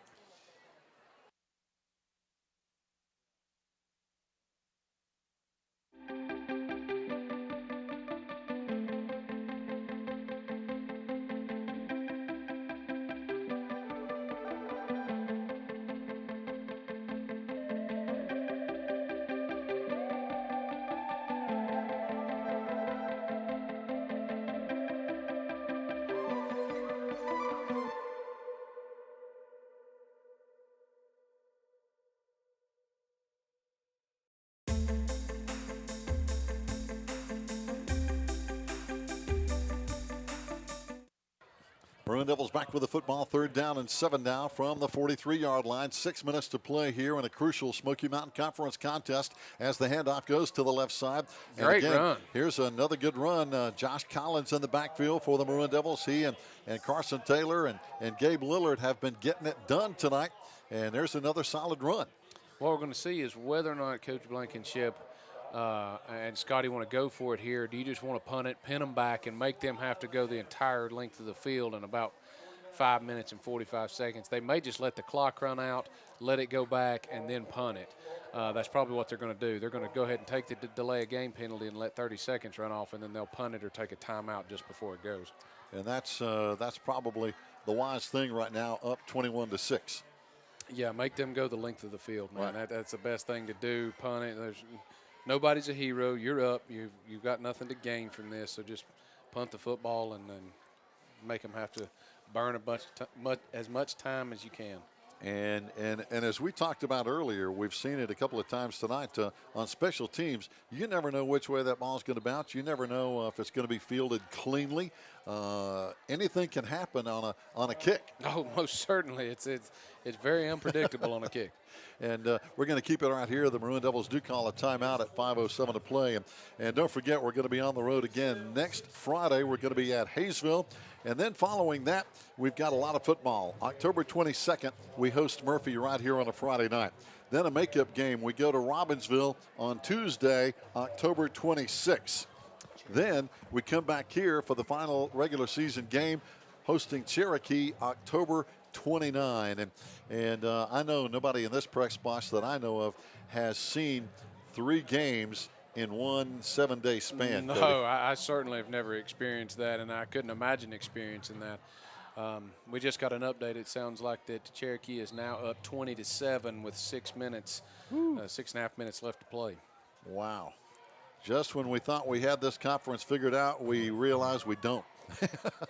And again, playing 3 times in a week. I mean, what in the world? Oh, my goodness. Here we go as the Maroon Devils are going to try to go for it here. And it's going to be close. And depending on the line judge, I think the Maroon Devils got the first down. If they go with this one down here, then maybe the one closest to us. Boy, it's going to be close, isn't it? We may be, if you go by this one, they're going to measure. They're going to measure. And that's something it's don't almost see. a rarity. I know. You don't see measuring anymore. I mean, it seems like that we had a measurement on almost every single time we got close to a first down. And, boy, from that spot, I don't feel real confident right now. That spot is. And, we're probably going to be about a nose of a football short, maybe an inch or two, because it looked like it was going to be right on the 50-yard line. Yeah, I see a lot of slack in the chain. Let's see. Oh, boy. My How goodness close is that? gracious. They're going to have to break out the card and slide it down the chain to see if it bumps it. I don't know that we got it. It's Andrews' ball. It is that close. I mean, it had to be like 2 or 3 inches, Cody, at the most. Or like you say, maybe a credit card. I have seen them do that. They will pull a card out of their pocket and slide it down the chain, and if it bumps the football, it's a first down. And I always wondered about that because he could have set the ball down just another little bit. And it's all about the spot. It is. It's all about the spot. And a lot of subjective calls. we'll leave it at that, right? Yes, most certainly. That is very subjective on exactly where I'm going to set this football down when it comes to a game of centimeters. No doubt. First down and 10, Wildcats still very much alive. 5 minutes Great to play. job. But here's pursuit. a great job by the Maroon Devil defense. There's Carson Taylor. I tell you, he came to play, and right there with him, Nathan Bogdanovich, who's played outstanding. And I tell you what, that's what you like to see. The kids were excited. They thought that was a first down, and now they're mad. Yeah, they're mad they didn't get a first down, and that's exactly what you saw there from Connor. He's playing mad, which is a good thing to do as long as you keep it under control and make sure you make them pay for it if they're going to run the football. And a lot of times that gives you an extra shot of energy. Yeah, and they got a running back down here on the bottom, so they're probably going to try to throw it to him. Now they roll to the other side. Bateman looking, running out of time, still looking, and he is hit as the ball is thrown, almost intercepted, but he was hit from the backside over there. Good pursuit by, again, 57's. Another big play. Yeah, that was a great play by Lucas Sutton. He did a great job. Even though he left his feet, which is something you try to teach a kid not to do, he was able to get back down on his feet and make sure he didn't break contain and run him all the way to the sideline and still get his hand on the ball. He really did. He pursued him. Carson Taylor also over there helping out Ashton Ball. But that does stop the clock with 4:14 to play. Third down now and 9. Andrews may have to throw this ball this time. For the first time, I think, tonight, they have 3 wide receivers. This is the first time they've had 3 wide. Looking right, Bateman. Trying to isolate him. And throws right over the middle. Pass is going to be incomplete. There's a penalty flag on Josh Collins, I'm afraid. I'm afraid they may get him for interference. But he was in there basically hitting when the ball arrived. Yeah, and that's tough. Again, you want to talk about it in some cases that are almost subjective. It's like, well, you're trying to time it and see. And yeah. So now that should be enough for a first down. Andrews with 4:08 to play at the 40-yard line because they're going to mark it on down from where the play occurred. Nope, they're going to spot it at the 33. So, yes, that's an Andrews first down. It is. So now time not on the Wildcats side. 1 timeout left, 4:08 to play. But again, a 15-point differential, 21-6. And this is where you really need to play mad. You said it. Yeah, you need to get after them and make sure that they don't get excited and don't get any little bit of momentum to try to punch one in here. This time Andrews 2 wide on the right side. 1 man in the backfield with Bateman. He's going to turn and hand it off to Martin. Big hole at the middle. Martin at the 25, at the 20, a foot race at the 15, the 10, and he's going to score. Martin takes it all the way in, and you were just talking about that, Cody, that big momentum shift. That is a big momentum shift, and we obviously know now that they're going to go for 2. Yep. They're going to try to get as many points as they possibly can here and likely expect some sort of pooch kick or an onside kick, try to get the ball back. So now 3:58 to play. Andrews going to go for 2. They don't really kick. We didn't see any PATs in their stats. They line up and go for 2 pretty much all year. And you can really pin them in a spot here if you stop this. This right here is crucial to get a stop on this. This could be the ball game because that's going to be a 9-point difference, 21-12. Bateman rolling to the left, trying to throw. Carson Taylor coming in with the sack, and that wipes out the 2-point conversion. Now it's a 9-point ball game with 4 minutes still to play. And that was a big play right there. That turned a 7-point game into a 9-point game. Yeah, now you've got to score twice. No, they've got to score twice. They've got to get in the end zone twice, and that is a big play. And I've got to imagine, as we're going to see the kick here in just a minute, I've got to imagine, Cody, that I know nothing's for certain, but I think if you got to try an onside kick because you got to have 2 scores. Yeah, you got to do something. I mean, even if it's not your standard typical onside kick, you can do a pooch kick. You can, just kick it right up the gut and make someone try to handle it in this wet weather. You got to do something a little bit different. But if I'm a betting man, I'm going to say they're going to try the standard onside kick, hoping one of the players bobbles it with the wet ground, and we're going to put our hands team in right now. You're going to see a lot of wide receivers, linebackers, and secondary personnel up close because you want the guys that's got the hands up there catching the ball right now, and that's probably what you're going to see for our receiving team. You said it. So now we've got, 8 guys up near the 10-yard distance that they've got to be from the where the ball is kicked at the 40-yard line. Because, again, Andrews has to score twice with only 4 minutes to play. And if you give the ball back to the Maroon Devils, that's going to be really, really tough to do without a turnover. Now we've got a whistle on the field, and the Maroon Devils want a timeout. I'm not sure Coach Neil Blankenship is happy with the way something is lined up on the field right now. And I think what Coach B was doing right there is he let the kicker get set up. He let them get into the formation he thought they wanted to be in, and then called a timeout just before the kicker started so that he could see what they were fixing to do and then make any necessary adjustments from there. Good call, and because this obviously is a big play in the ball game. If the Maroon Devils get the football, it's going to be really tough for Andrews, again, without a turnover to come back. Yes, yeah, it will be, and just a clean field ball. And it's going to have to be 10 yards, or you're going to get it back anyway. So chances are you're going to get it either just inside your territory or get it inside Andrews' territory, which is going to be tough for him. So this is it's a must for Andrews. They've got to recover this. Oh, no doubt. A crucial play here. Kicking off is going to be Austin Martin, and this guy has done everything tonight. He'll probably run right behind the ball and try to get it as he's going down through there. And there he goes. It's going to pop up in the air, but Great it's going to job. be recovered down there by number 12. That's Lawson Woodard, a backup quarterback for the Maroon Devils who doesn't play a lot, but that was a big play for number 12, Lawson Woodard, a sophomore. And I like the excitement that Coach Blankenship gave Lawson right there, because he doesn't really understand or appreciate exactly how big that is. At that point, it looks just like. And there is a penalty on the field. The Maroon Devils did field the ball cleanly, so that's not an issue. I'm interested because I didn't even think there was anybody over there. And unless Andrews is offside on that onside kick attempt. Looks like they're going to mark it off after the play. Got another player cramping up down there as they move the football around. It was a 15-yard penalty, so it had to have been. Oh, it's going to be a targeting call. Wow. And the injured, well, not the injured, but I say cramp, is Nathan Bogdanovich, who's played a heck of a game tonight. He's played almost every play all night, offense and defense, and they're trying to stretch that cramp out. With the cramp and yeah, it looks like okay, he got up. So he's going to walk off. And now an update in the score. Cherokee leads Robbinsville 20-7.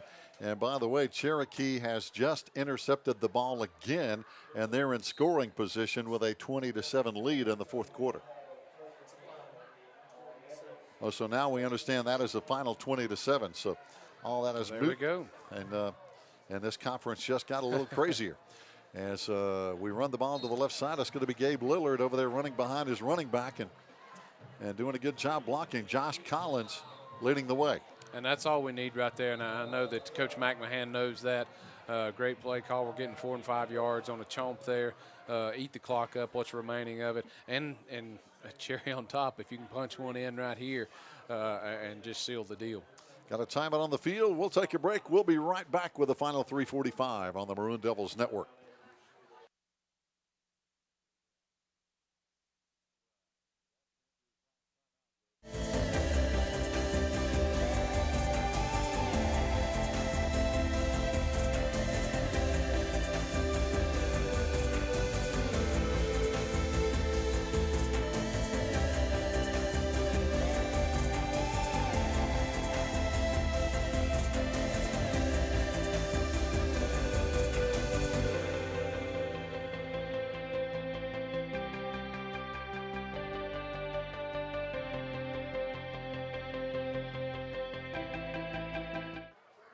After the timeout, the Maroon Devils looking at 2nd down and 5 now at the 31-yard line of Andrews, as Lillard is going to be trapped in the backfield for no gain.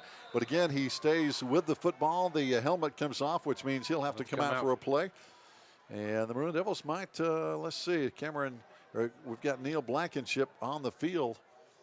The Maroon Devils have 1 timeout left, but he may let this clock run down and use the last timeout. Not sure. As he goes over and talks to the side judge over here.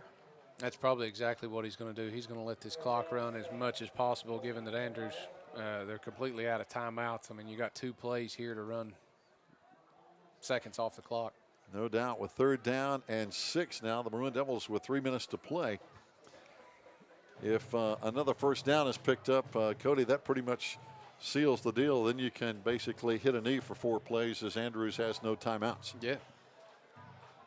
So now Carson Taylor talking to his new quarterback in the ball game, and that is Lawson Woodard.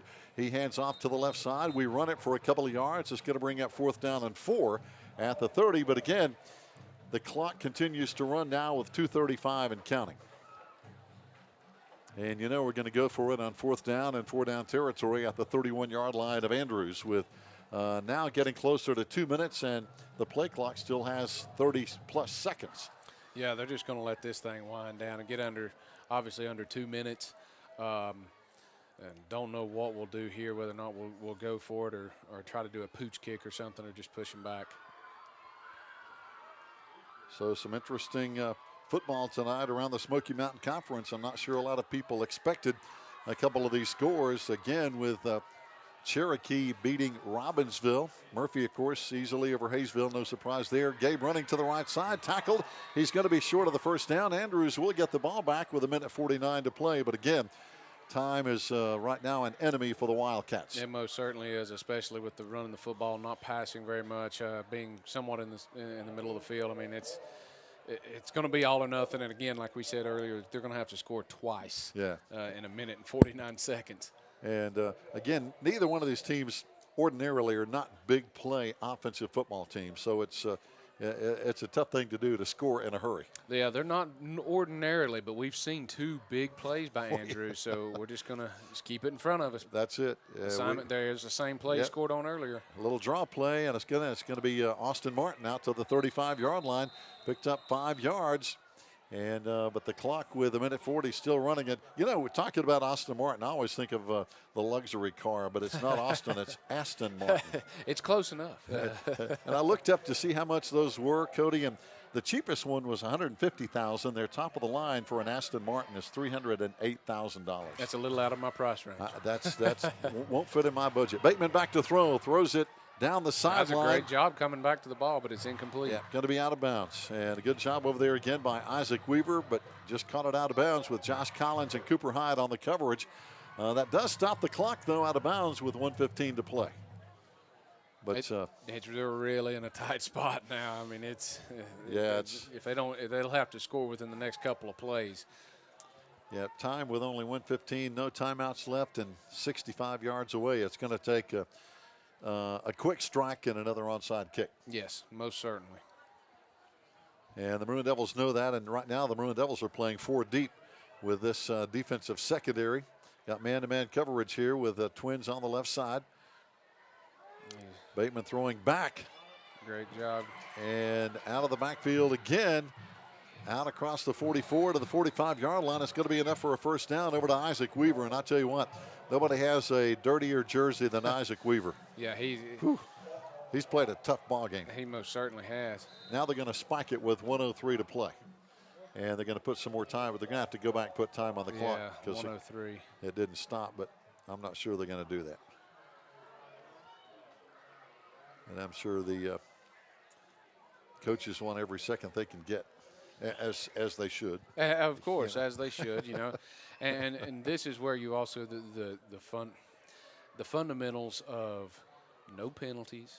Don't make a mistake. Penalties stop the clock. They hurt you. You don't need to do that. So just keep your head on straight. There's going to be a lot of emotion out there here in just a few minutes. So keep your head on straight and just play football. And again, keep that ball in front of you. 4 deep for the Maroon Devils in secondary coverage. They throw it into that coverage just over the head, almost picked off, just a little too high. Cooper Hyatt, boy, no, that wasn't Cooper over there. That was 16, Gage Jones. He took a shot because the receiver thought he was going to intercept the football.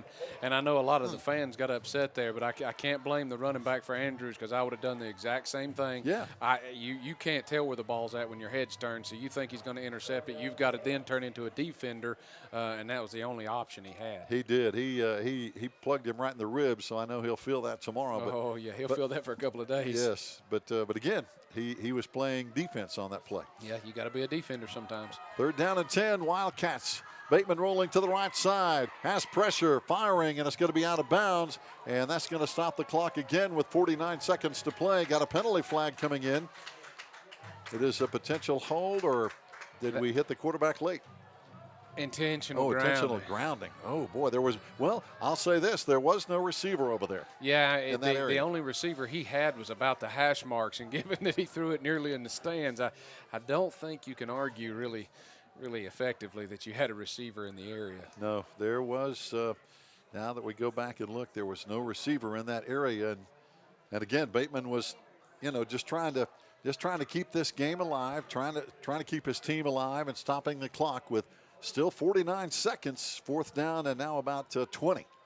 Doing everything he can. Yeah, and that's what you do when you're trying to, pull out a miracle finish here. That's basically what Andrews has to have. That's exactly what they're trying to do. They'll pull out all the stops. Yep, and that's just what good football teams do. Yeah, that's what they do. And Andrews has to be mindful here. You've got a good team, but you have a shallow depth team. Don't get any of your players hurt. That's it. Just try to end the game as successful as you can. And this is the first running to the left side on a little toss over there again is going to be Isaac Weaver. Still 44 seconds to play. But as we talked about, Cody, Andrews 1-0 in the conference, 5-0 overall. There's still a lot of football to play, and especially with the Maroon Devils' crazy schedule coming up here, so many things can happen. So many things can happen, and what you're seeing is very interesting to have a team that's 5-0 outside of conference play, 1-0 here, and we see that a lot. Is once you begin to get back in the Smoky Mountain Conference, it gets tougher. It just does. And now the 4th down attempt by Andrews, no good. Maroon Devils get the football. They're just going to hit a knee, and nobody can stop the clock now, and it's going to run out, and the Maroon Devils will leave here with a 21-12 win.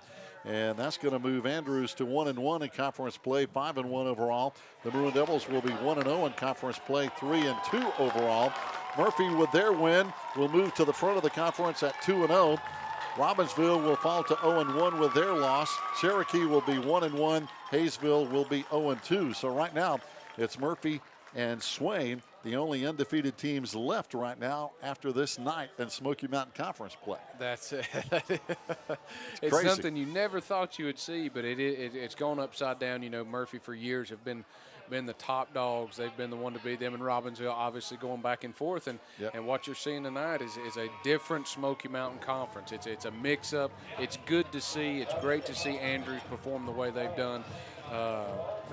But it's going to be tough for everybody. It really will, and now that puts so much pressure, Cody, as you know, on every conference game. For example, coming up next week, we're going to be at Hayesville. I know Hayesville right now is 0-2, but still, you got to avoid those trap games, so to speak. You do. Every single game, you've got to play it as just important as if you're playing the Andrews, the Mountain Heritage, or anybody. You've got to stay focused, especially, my goodness, you can be playing 3 games in a week. You most certainly have to stay focused. And healthy. You can't get players hurt, and we see a lot of good sportsmanship out there on the field. All these coaches know each other. But again, I think the key, as you mentioned, to stay COVID healthy and stay physically healthy, because that stretch is going to be rough. It is going to be rough, and anytime you get in the late season injuries, your body's not made to withstand that many hits that short amount of time for that long. So keep the kids healthy, both, like you said, COVID healthy and physically healthy from the game of football, and trudge on into the end of the season and into the playoffs. You know, Cody, look at some of the post-game stats. If you looked at this, you'd say it was probably 21-20. Final score was 21-12. But our Maroon Devils, 44 plays, 307 yards. Andrews actually had 60 plays, 288 yards. They were only 2 of 13 passing, which was a big stat in the ball game. They had a couple of fumbles, lost one. We had 3 fumbles, didn't lose any, but we had 1 interception on the night. But a couple of plays, I think, that made a big difference in the ball game. A special teams play, I think, especially in that first quarter, kind of turned it Swain's way in that first quarter. It most certainly did. And Swain, if you noticed, they had the momentum going in. They kept the momentum for 90% of the ball game. I know that Andrews going into halftime had it, but we were able to get it back as quickly as possible with that big, long return by Groenwald. With the mistakes, even when we did that, you could just tell that there was just a momentum difference that Swain had that Andrews just did not have or certainly couldn't keep.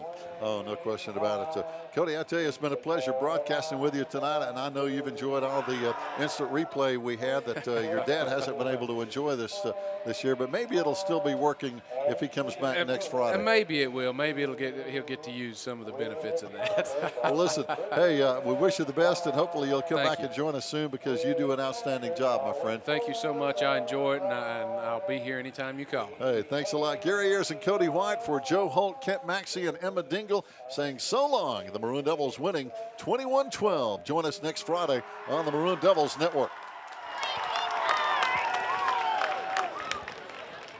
Next week, the Maroon Devils will be traveling to Ayers for another conference.